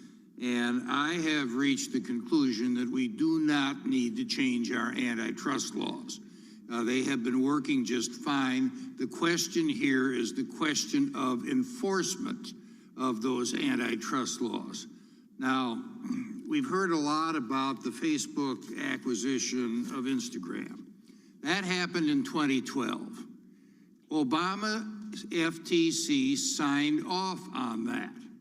So regardless of what you think has happened at that time, the fact is that this acquisition did pass the smell test of the regulators involved. Now, maybe they made a mistake or maybe something else happened, I don't know. But the fact is that there is not a problem with the law. Now, back about 35 years ago, AT&T was broken up because it was determined that one-stop shops were monopolistic. And AT&T, because you had to get your long-distance service from your local phone company, that was monopolistic. So the baby bells were spun off. A whole lot has happened since then. There were mergers and acquisitions in the telecom industry. Technology advanced a huge amount. And guess what? We're back to exactly where we were in 1984. So this goes to show that congressional pressure is not the best. Now, using the AT&T example, which I think was a big flop and counterproductive, let me ask Mr. Bezos, say the AT&T example was applied to Amazon, and you were required to spin stuff off. So you might have no more of a one-stop shop, but you have to go to separate places for books or groceries or videos or electronics. How are the consumers helped by that? Sir, thank you. They would not be. Right. Very clear. Now, Mr. Pichai, let me ask about Google. If you were forced to split up your business lines, say spin off ad tech and YouTube, can you describe what happens to consumers there? Congressman, today, consumers in most of the areas we are dealing with, they see prices free or falling, and they get more choice than ever before. So I think it serves them well. And you're right there. So, I'm not going to be on this committee in the next Congress. I am going to put my feet up and become a senior, quote unquote, statesman. But, let me say that we have heard a whole lot of complaints about big tech. Some of them are political in nature, and I share the complaints and the concern of Mr. Jordan and others. And others talk about allegedly anti-competitive activity. It seems to me that it's not for Congress that legislates to toss all of our antitrust laws and the precedent that has been established through litigation over the last 100+ years. But it's something where we ought to go back to the regulators, to the enforcers, have them look at this stuff and have them make a determination on whether or not the law's been violated. I think the law's good on that, and we don't need to throw it all in the wastebasket. But there are some matters of concern that we have heard from both sides of the aisle that I think need to be addressed. And if it requires an agency like the FTC to say that they've made mistakes in the past, so be it. We're all human, we all make mistakes, and even government agencies do that. I yield back. Gentleman yields back. I now recognize the gentlelady from Washington, Ms. Jayapal. Thank you, Mr. Chairman. Mr. Zuckerberg, in March of 2012, you suggested by email to your management team that moving faster and copying other apps could, quote, prevent our competitors from getting footholds. Sheryl Sandberg responded that, quote, it is better to do more and move faster, especially if that means you don't have competitors build products that take some of our users. Facebook's product management director added that, quote, I would love to be far more aggressive and nimble in copying competitors. Has Facebook ever taken steps to prevent competitors from getting footholds by copying competitors? Congresswoman, I view it as our job to understand what people are finding valuable in all of the services that they use. And certainly if someone... Do you copy your competitors? Congresswoman, we've certainly adapted features that others have let in, as have others copied and adapted features that... I'm not concerned about others. I'm just asking you, Mr. Zuckerberg, since March of 2012, after that email conversation, how many competitors did Facebook end up copying? Congresswoman, I can't give you a number of companies. Is it less than 5? Congresswoman, I don't know. Less than 50? Any estimates? Your team was making a plan. How did it play out? Congresswoman, I'm not sure I agree with the premise here. Our job is to make sure that we build the best services for people to connect with all the people they care about. And a lot of that is done by innovating and by building new things that are leading the way internally. Thank you, Mr. Zuckerberg. Let me go on. Has Facebook ever threatened to clone the products of another company while also attempting to acquire that company? Congresswoman, not that I recall. And I'd like to just remind you that you are under oath, and there are quotes from Facebook's own documents. Prior to acquiring Instagram, Facebook began developing a similar product called Facebook Camera, correct? Congresswoman, that's correct. I've said multiple times that we were competing in the space of building mobile cameras with Instagram. That's what they did at the time. Their competitive set was companies like what we were building with Facebook Camera and ViscoCam and PicPlease. Thank you, Mr. Zuckerberg. Did you ever use this very similar Facebook Camera product to threaten Instagram's founder, Kevin Systrom? Congresswoman, I'm not sure what you would mean by threaten. I think it was public that we were building a camera app at the time. That was a well-documented thing. Let me tell you that, in a chat, you told Mr. Systrom that Facebook was, quote, developing our own photo strategy, so how we engage now will also determine how much we're partners versus competitors down the line. Instagram's founder seemed to think that was a threat. He confided in an investor at the time that he feared you would go into, quote, destroy mode if he didn't sell Instagram to you. So let's just recap. Facebook cloned a popular product, approached the company you identified as a competitive threat, and told them that if they didn't let you buy them up, there would be consequences. Were there any other companies that you used the same tactic with while attempting to buy them? Congresswoman, I want to respectfully disagree with the characterization. I think it was clear that this was a space that we were going to compete in one way or another. I don't view those conversations as a threat in any way. I'm just using the documents and the testimony that the committee has collected from others. Did you warn Evan Spiegel, the founder of Snapchat, that Facebook was in the process of cloning the features of his company while also attempting to buy Snapchat? Congresswoman, I don't remember those specific conversations, but that was also an area where it was very clear that we were going to be building something. People want to be able to communicate privately. They want to be able to communicate with all their friends at once.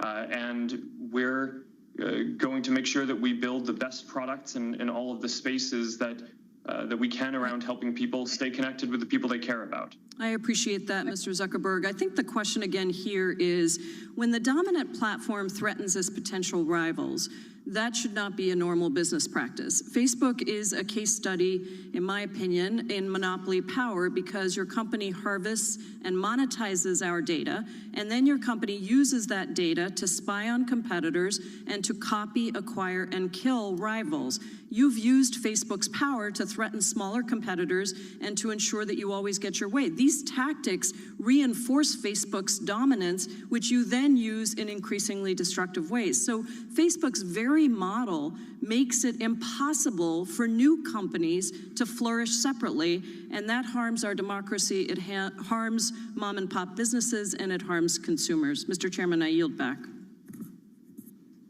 The gentlewoman yields back. The gentleman from Colorado, Mr. Buck, is recognized for 5 minutes. Thank you, Mr. Chairman. Mr. Bezos, thank you for being here today. I'm concerned that you've used Amazon's dominant market position to unfairly harm competition. We've heard from a number of companies that Amazon uses proprietary data from third-party companies to launch its own private label products, meets with startups to discuss investing in the product, and then uses the proprietary data from these meetings to create its own private label products, allows the sale of counterfeit items through its web platform. During this subcommittee's field hearing in Boulder this January, PopSocket's CEO and inventor David Barnett detailed how Amazon allowed counterfeit products to appear on Amazon's marketplace ahead of PopSocket's products. Mr. Barnett told CNBC that PopSockets found at least 1,000 counterfeit products for sale on Amazon's marketplace, which Amazon allegedly failed to remedy until PopSockets agreed to a nearly $2 million marketing deal with Amazon. We've also seen troubling reports in the Wall Street Journal detailing Amazon's use of third-party sellers' proprietary data to develop and market its own competitive private label products. The Wall Street Journal also reported last week that Amazon's venture capital fund used meetings with unsuspecting startup companies to gain access to secret proprietary product information and financial details.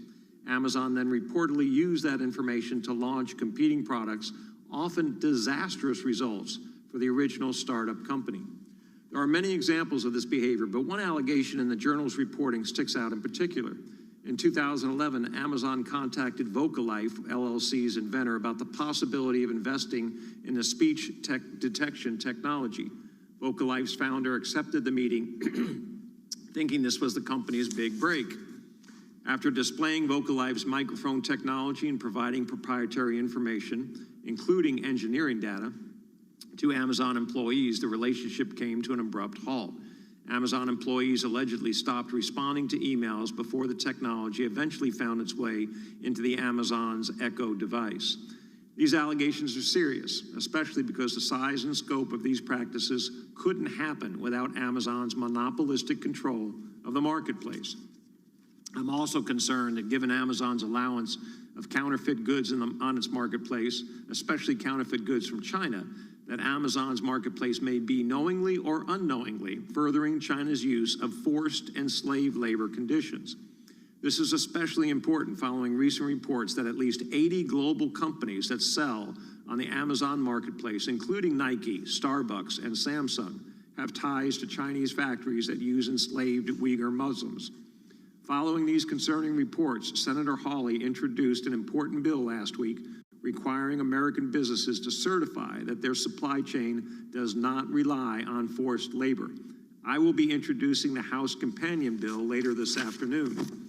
While I do not expect you to have intimate knowledge of the legislation, I do want to ask all four of our witnesses a simple yes or no question. Will you certify here today that your company does not use and will never use slave labor to manufacture your products or allow products to be sold on your platform that are manufactured using slave labor? Mr. Cook, you were kind enough to visit with me on the phone. I think we briefly discussed this issue. If you can give a yes or no answer, and I understand you haven't read the details of the bill, but would you agree to this idea?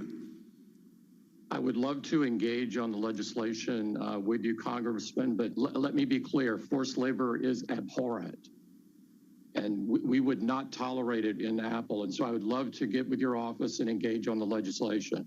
Thank you. Mr. Pichai. Congressman, I'll share your concern in this area. I find it abhorrent as well. Happy to engage with your office and discuss this further. So I really don't want to even engage with my office half the time. Will you guys agree that slave labor is not something that you will tolerate in manufacturing your products or in products that are sold on your platforms? I agree, Congressman. And Mr. Cook? We wouldn't tolerate it. We would terminate a supplier relationship if it were found. Mr. Zuckerberg?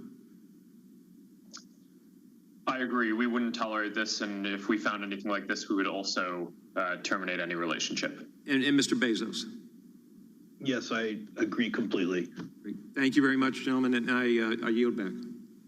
I thank the gentleman. I now recognize the gentleman from Maryland, Mr. Raskin, for 5 minutes. Thank you, Mr. Chairman. I want to thank Mr. Buck for that excellent line of questioning and for the upcoming legislation. I look forward to joining that. We want You know, in the 19th century, we had the robber barons. In the 21st century, we got the cyber barons.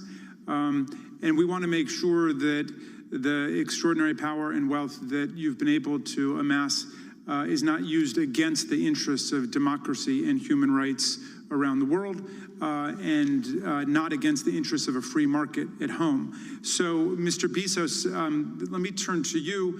I'm interested in the role that you play as a gatekeeper. A lot of consumers want to know when the HBO Max app will be available on your Fire device, and I understand that negotiations are ongoing, but that your company is not only asking for financial terms, but also for content from Warner Media. Is that right, and is that a fair way to proceed? In other words, is it fair to use your gatekeeper status role in the streaming device market to promote your position as a competitor in the video streaming market with respect to content? I'm not familiar with the details of those negotiations. As you said, they're underway right now. I predict that the companies will eventually come to an agreement. And I think this is kind of two large companies negotiating agreements, kind of normal case of right, commerce. But here's why I pursue it precisely, because it is a large company, and in a way, they stand in for hundreds of thousands of much smaller companies who are even in a more disadvantageous position with respect to negotiating with you. I guess the general proposition then you can speak to if you don't know the details of this, which is it okay to negotiate not just for financial terms in having someone be part of your Fire unit, but also to try to extract in that negotiation leverage with respect to getting content from them? Well, again, I'm not familiar with the details. What I would say I'm not asking about that one in general. In general, I think that when two companies are negotiating, you are negotiating not just the amount of money that's going to change hands, but also what you're going to get in exchange for the amount of money. That is a very fundamental way that business works. Do you see at least to outsiders that would look like a structural conflict of interest? Like you're using your control over access to people's living rooms, essentially. You're using that in order to obtain leverage in terms of getting creative content that you want.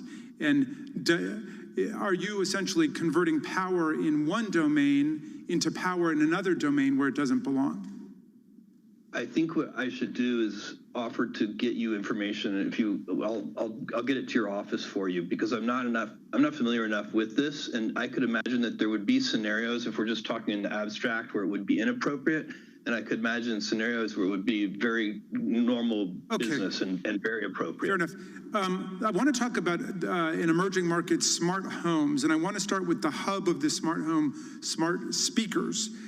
Does Amazon price the Echo device below cost? Not its list price, but it's often on promotion, and sometimes when it's on promotion, it may be below cost, yes. Well, several other companies did tell us, in fact, that Amazon is pricing Echo devices way below cost, making it nearly impossible for them to compete, and aggressively discounting Alexa-enabled speakers as a strategy to own the smart home. Like many markets we've heard about today, smart speakers with voice assistants like Alexa, along with the myriad of smart home appliances that Alexa can interact with, make up the next ecosystem or platform for tech companies to lock in customers. Would you say the smart home market for which the Echo Ring security system and other smart devices operate is a winners take all market? Yes or no? No, I wouldn't, especially if we're able to succeed at what we want, which is we would like, our vision for this is that smart home speakers should answer to different wake words. So, when considering the acquisition of on a case-by-case basis, and I think in that, just to, because I think it's important, if we could achieve that, then I think you would get really good behavior on the part of competitive voice agents helping you. When you were looking at acquiring Ring, you wrote to your executive team, quote, "We're buying market position, not technology, and that market position and momentum is very valuable." So if smart homes are not a market with lock-in effects, why would a leading market position and momentum be so very valuable? Sir, market position is valuable in almost any business, and it's one of the primary things that one would look at in an acquisition. There are multiple reasons that we might buy a company. Sometimes we're trying to buy some technology or some IP. Sometimes it's a talent acquisition. But the most common case is market position, that the company has traction with customers, they've built a service, maybe they were the first mover. There could be any number of reasons why they have that market position. But that's a very common reason to acquire a company. Well, once a company becomes dominant in a market, it can favor its own products and services. Alexa-enabled smart speakers make up over 60% of the smart speaker market. Mr. Bezos, when I ask Alexa to play my favorite song, Prime Music is the default music player. Is that right? I think that's true if you're a Prime member, yes. And a New York Times report found that when users say, Alexa, buy batteries, Alexa responds, would you like to buy AA Amazon basic batteries? So has Alexa ever been trained to favor Amazon products when users shop by voice? The time of the gentleman has expired, but the witness may answer the question. I don't know if it's been trained in that way. I'm sure there are cases where we do promote our own products. Is of course a common practice in business, and so it wouldn't surprise me if Alexa sometimes does promote our own products. Thank you, and I yield back. The chair recognizes the gentleman from Florida, Mr. Gates, for 5 minutes. Mr. Pichai, during our prior discussion earlier today, you said that Google doesn't work with the Chinese military. That answer was deceptive because Google works with many of the entities that work with the Chinese military in common collaboration. And just as one example would be Tsinghua University, where Jeff Dean, who is the head of Google AI, served on the Computer Science Advisory Committee for the university, and then the university takes nearly $15 million from China's Central Military Commission. So you can see how even if you don't literally show up at the offices of the Chinese military, if you're all showing up at the same place, working together on AI, that would lead to my concern. But I want to talk about search because that's an area where I know Google has real market dominance. On December 11th, you testified to the Judiciary Committee, and in response to a question from my colleague Zoe Lofgren about search, you said, "We don't manually intervene on any particular search result." But leaked memos obtained by the Daily Caller show that that isn't true. In fact, those memos were altered December 3rd, just a week before your testimony, and they describe a deceptive news blacklist and a process for developing that blacklist approved by Ben Gomes, who leads search with your company, and also something called a fringe ranking, which seems to beg the question, who gets to decide what's fringe? And in your answer, you said to Ms. Lofgren that there is no manual intervention of search. That was your testimony, and now I'm going to cite specifically from this memo from the Daily Caller. It says, that the Daily Caller obtained from your company. It says, the beginning of the workflow starts when a website is placed on a watch list. It continues, this watch list is maintained and stored by Eris with access restricted to policy and enforcement specialists. Sort of does beg the question who these enforcement specialists are. Access to the listing can also be shared on a need-to-know basis to enforce or enrich the policy violations. The investigation of the watch list is done in the tool Athena, the Ares manual review tool. So you said to Congresswoman Lofgren that there was no manual review tool, and then your documents indicate that there is a manual review tool. So help us understand the inconsistency. Congressman, there are two parts to this. In general, we algorithmically approach our search results. We have robust policies to do so, and we test it both with user feedback and we use raters to validate. Last year alone, we ran over 300,000 experiments and launched around 3,000 improvements to search. And we don't manually tune. The question last time was in the context of, is there someone behind the curtain, manually tuning an individual search result? We don't. We generally approach it algorithmically. We, however, in order to comply with the law in every country we operate in, for example, there may be an actor or a website identified as interfering in elections, and we then have to put that site on a list so that that doesn't appear in our search results against queries. So other examples would be violent extremism, And is that done manually, Mr. Pichai? That process you described, is that done manually? And we could get reports from law enforcement agencies. We are complying with, or it's a known DMCA-based. There is either a manual component or there is not a manual component. Which is it? For creating those lists, that process can involve manual portions. Okay, great. Well, that is sort of the concern that I have. You've now said something different today than you said to Ms. Lofgren, because you've confessed that there is a manual component to the way in which you blacklist content. And it seems to be no coincidence that it's sites like Gateway Pundit, The Western Journal, American Spectator, Daily Caller, and Breitbart that receive the ire or the negative treatment as a consequence of your manual tooling. And it also seems noteworthy that whistleblowers at your own company have spoken out. You said that one of the reasons you maintain this manual tool is to stop election interference. I believe it is in fact your company that is engaging in election interference. And it's not just my view. Mike Wacker came out and was a whistleblower indicating that the manual blacklist targets that Google specifically goes after are those who support President Trump, who hold a conservative viewpoint, and he left your company in 2019 because he was speaking out against these outraged mobs. So can you see how when you empower individuals, some of the same individuals that Project Veritas has exposed as labeling people as terrorists who say make America great again or who support the president, that in fact can be the very election interference that we're concerned about, and that you're using your market dominance in search to accomplish that election interference? Congressman, with respect, I strongly disagree with that characterization. We don't approach this work with any political viewpoint.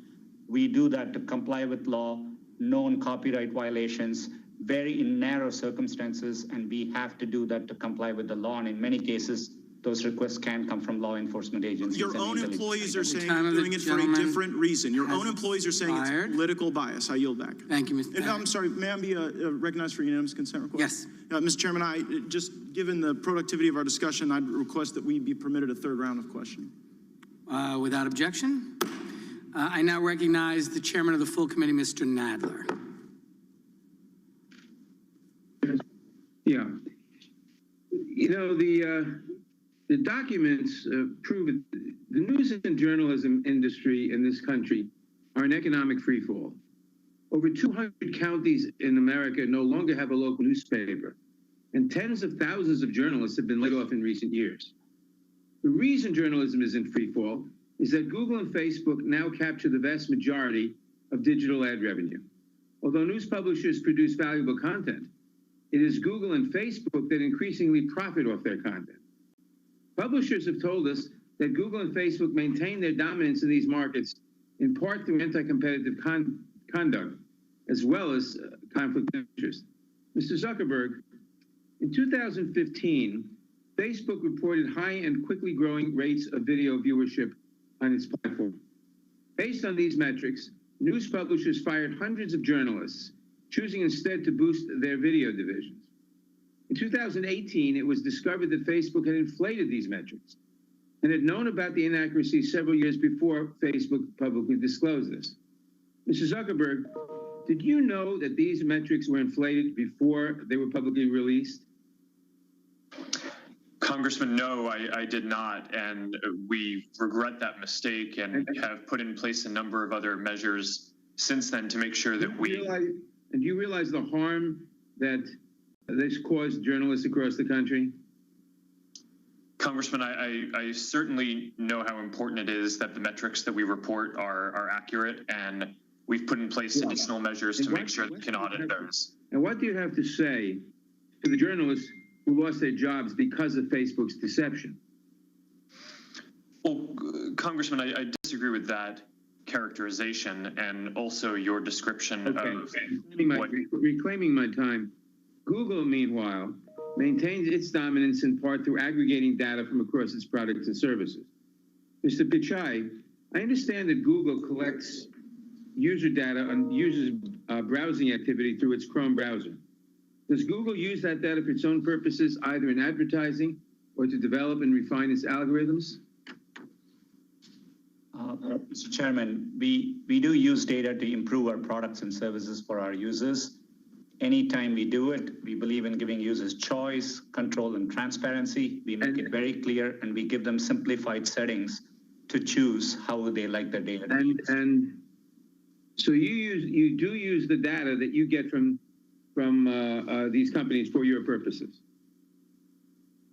My understanding was whether we use data in general to improve our products and services, and we do use data to show ads, but we give users the choice. They can turn ads personalization on or off. Now, this obviously, the use of this data from all these companies gives you a tremendous advantage over them and over any competitor. Does the ability to make money in any way affect Google's algorithm in terms of what news appears in a typical user's search results? The way we rank our search results, we don't take into account a commercial relationship that we have. Okay. But Facebook and Google have gravely threatened journalism in the United States. Reporters have been fired, local newspapers have been shut down, and now we hear that Google and Facebook are making money over what news they let the American people see. This is a very dangerous situation.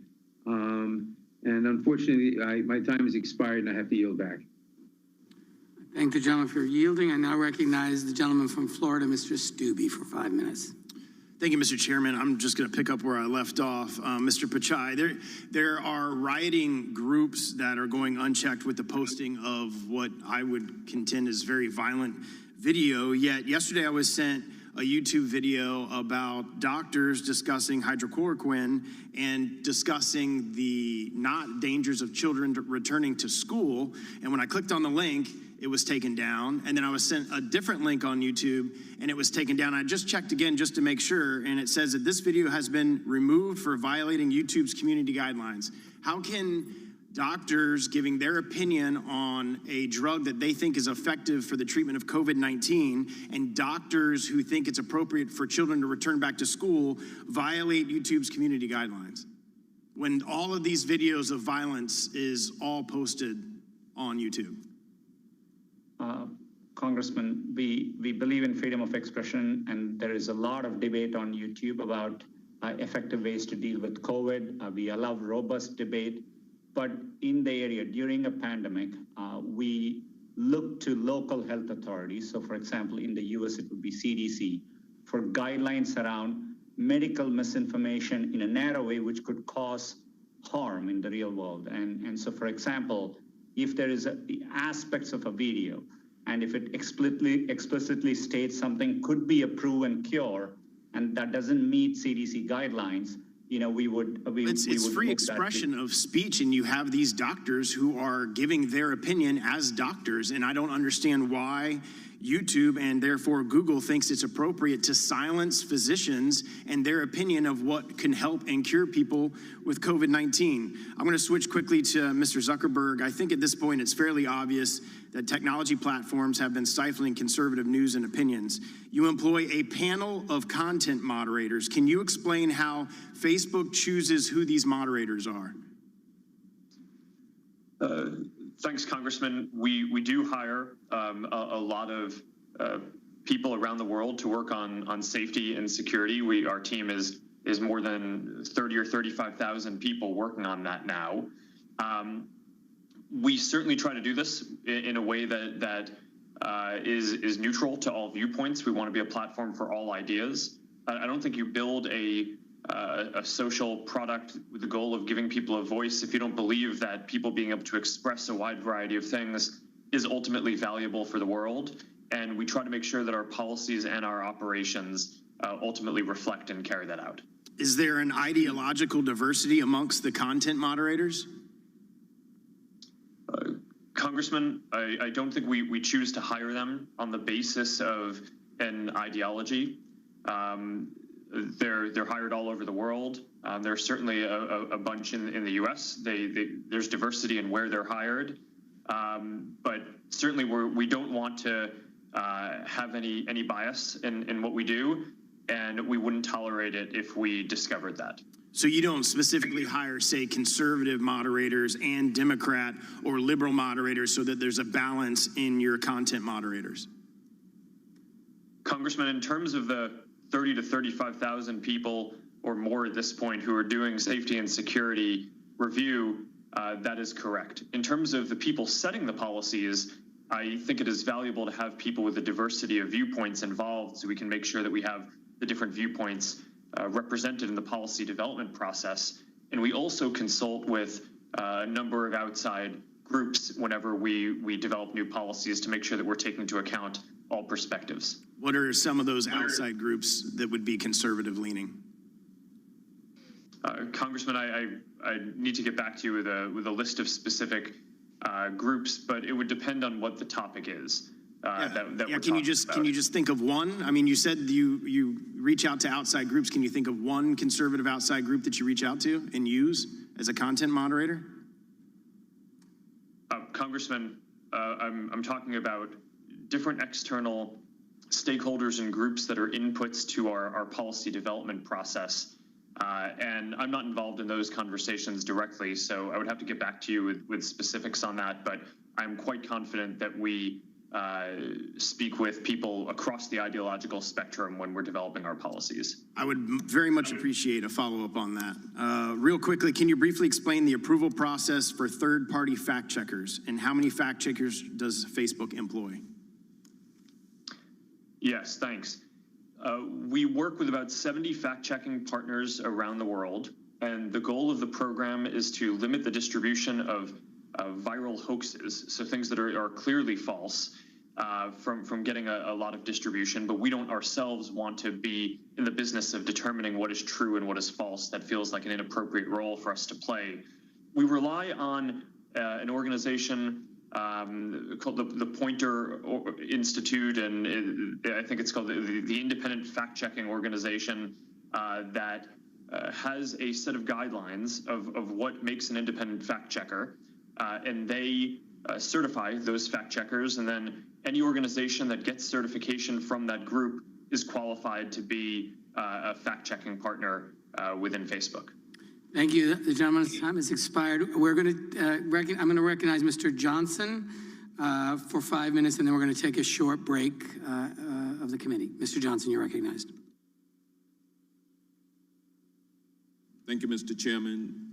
Mr. Bezos, Amazon has a significant problem with counterfeit products being sold on its platform. Counterfeit products not only rip off the owners of legitimate businesses, they also can be dangerous.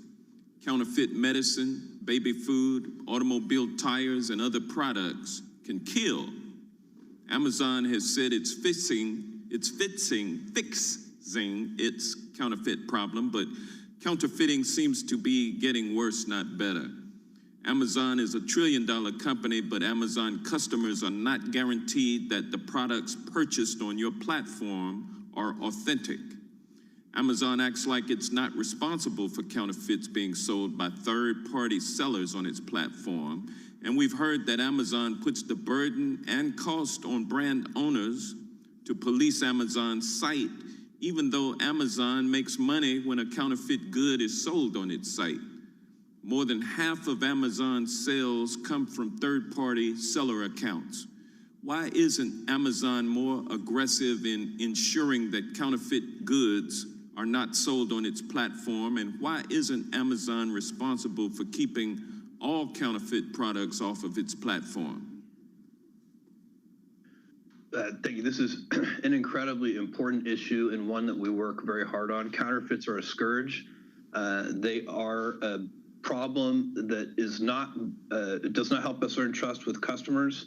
It's bad for customers. It's bad for honest third-party sellers. We do a lot to prevent counterfeiting.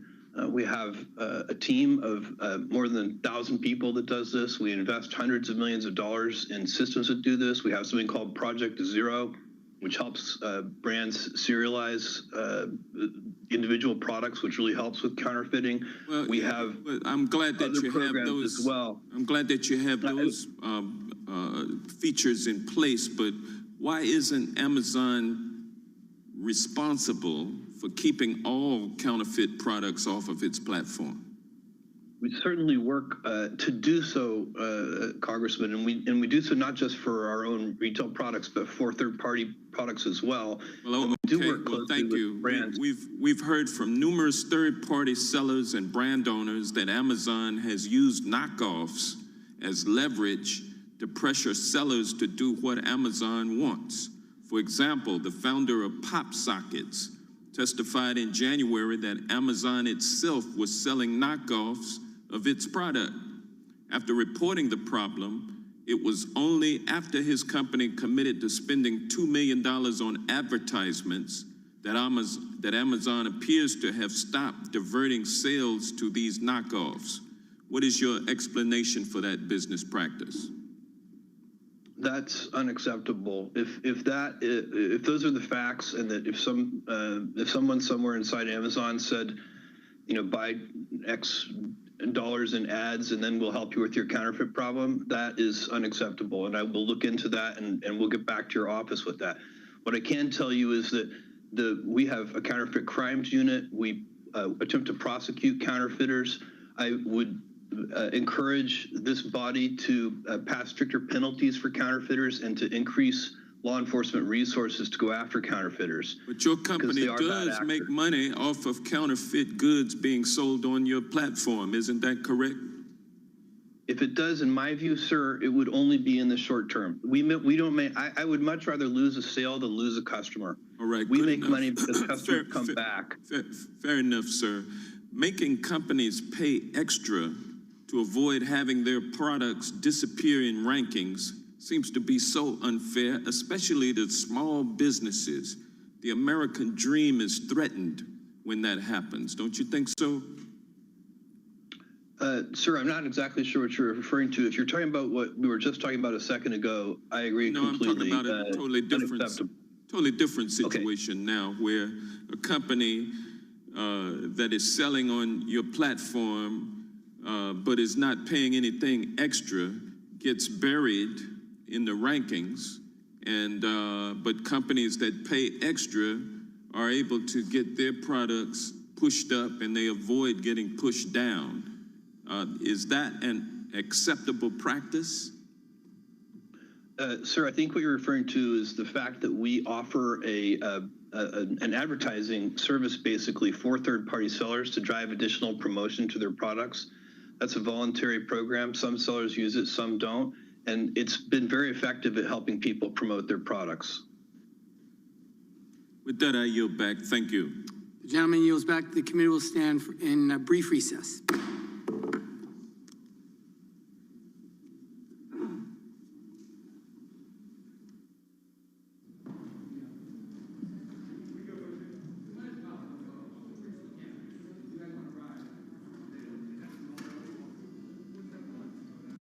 Four of the wealthiest and most powerful people in the world facing Congress.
be good. A true twofer. Thanks.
to order. I recognize the gentlelady from Florida, Ms. Demings, for 5. I'm sorry. Recognize the gentleman from North Dakota, Mr. Armstrong, for 5. Thank you, Mr. Chairman. Mr. Bezos, earlier my colleague brought up what I think is an important issue, and they were discussing Amazon's stated policy against using third-party seller information to inform business decisions regarding Amazon's private label brands. Ms. Jayapal specifically noted that possible loophole that allows Amazon to review non-public aggregate data to inform private brands, even in instances where there are only a few third-party sellers. I just want to drill down on that just a little more. Where exactly does Amazon draw the line? I'm sorry, aggregate data would be in more than one seller. Okay. And of course, you have to remember that the person seeing the report would have no way of knowing how many sellers are inside that group or what the breakdown would be between those sellers. So, and I would remind you that it's not that different from perhaps a bestseller list or a product ranking, which we do make public for all. And I just want to be clear, does Amazon allow the use of aggregate data to inform private label Amazon brands when there are only 3 sellers for a product? Yes, sir. Does Amazon look at aggregate data when there are only 2 sellers of a product? Yes, sir. So, and am I correct in my understanding that Amazon is conducting an internal investigation on the use of third-party data? Yes, we're basically trying to understand some of the anecdotes that we saw in the Wall Street Journal article. Will you commit to informing this committee on the outcome of that investigation, including on the exact circumstances of when Amazon is allowed to view and or use aggregate data? Yes, yes, we will do that. And now I want to move, just really quick, music can be used to drive revenue, and obviously there's a reason it's important, and I want to talk about Twitch for a second. News reports have indicated that Twitch users are receiving notice and takedown requests pursuant to the Digital Millennium Copyright Act. My understanding is that Twitch allows users to stream music but does not license the music. Is that correct? I'm going to have to ask that I could get back to your office with an answer to that question. I don't know. Okay, and then, well, so that would be great. And then, so I just have 2 more questions related to that. If Twitch is responding to DMCA notice and takedown requirements, should Twitch consider proactively licensing music instead of retroactively adhering to those notices? So these are the questions we're interested in. I'm primarily concerned about small, up-and-coming musicians, different people that aren't necessarily labels, to make it as easy for them to at least get cease and desist notices out as well. And as we continue to move forward there. Yes, Congressman, that's an important issue, and I understand it, and I will get back to your office on that. All right. Earlier this year, Google announced plans to retire third-party cookies that websites attach to users' browsers, and this allows users to be tracked across the internet. A consequence of that change is that it will put other digital advertising market participants at a disadvantage because they can no longer track users. And at the very, very danger of being pro-cookie, because I'm not when I use my computer as well. And I understand that there are legitimate privacy concerns with third-party cookies, but I do want to focus on the competition aspect. Did this asset action also place Google at a disadvantage, or does Google have alternative means of collecting that user data to inform its digital advertising activities, Mr. Pichai? Congressman, as you rightly pointed out, this is an area where we are focused on user privacy, and users clearly don't want to be tracked with third-party cookies.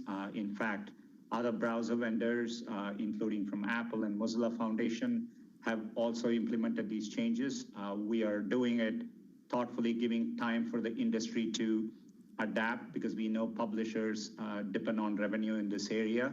But it's an important change, and I think we have to be focused on privacy to drive the change forward. But you have other ways of collecting that information, correct? Well, on our first-party services, we don't rely on cookies, and obviously when people come and type into search... I'm not asking you if you rely on cookies. I'm asking you if you have other ways of collecting it through Gmail or consumer-facing platforms, right? We don't use data from Gmail for ads, Congressman, but to the extent on the services where we provide ads, and if users have consented to ads personalization, yes, we do have data. Thank you. I yield back. Gentleman yields back. I now recognize the gentlelady from Florida, Ms. Demings, for 5 minutes. Thank you so much, Mr. Chairman. Mr. Zuckerberg, during discussions of changing Facebook's platform. Well, ladies and gentlemen, time's up for today. We made 1,200 pounds. It was a busy day today, so hopefully it will be even busier tomorrow. Well done, all of you who followed our trades. There was short period of time trades, yes, like 5 minutes or half an hour. I don't really remember how many, but it wasn't like we had to hold it for a whole day. I'll speak to you all tomorrow, as always, from 8 o'clock. So be safe, be careful, don't go outside for long, and have a great evening. Bye for now. Platforms to grow and compete with us. So we had some of those policies. We continually review them over time. And okay, Mr. Zuckerberg, in 2013, a senior Facebook employee messaged me as a fast-growing app on Facebook and said that we will restrict their access. Was this another example of enforcing Facebook's policies against competitors much more strongly? Message me. Congresswoman, I'm not familiar with that specific example, but we did have that policy. Okay, let's move to another one and see if you remember this one. In 2014, other Facebook product managers openly discussed removing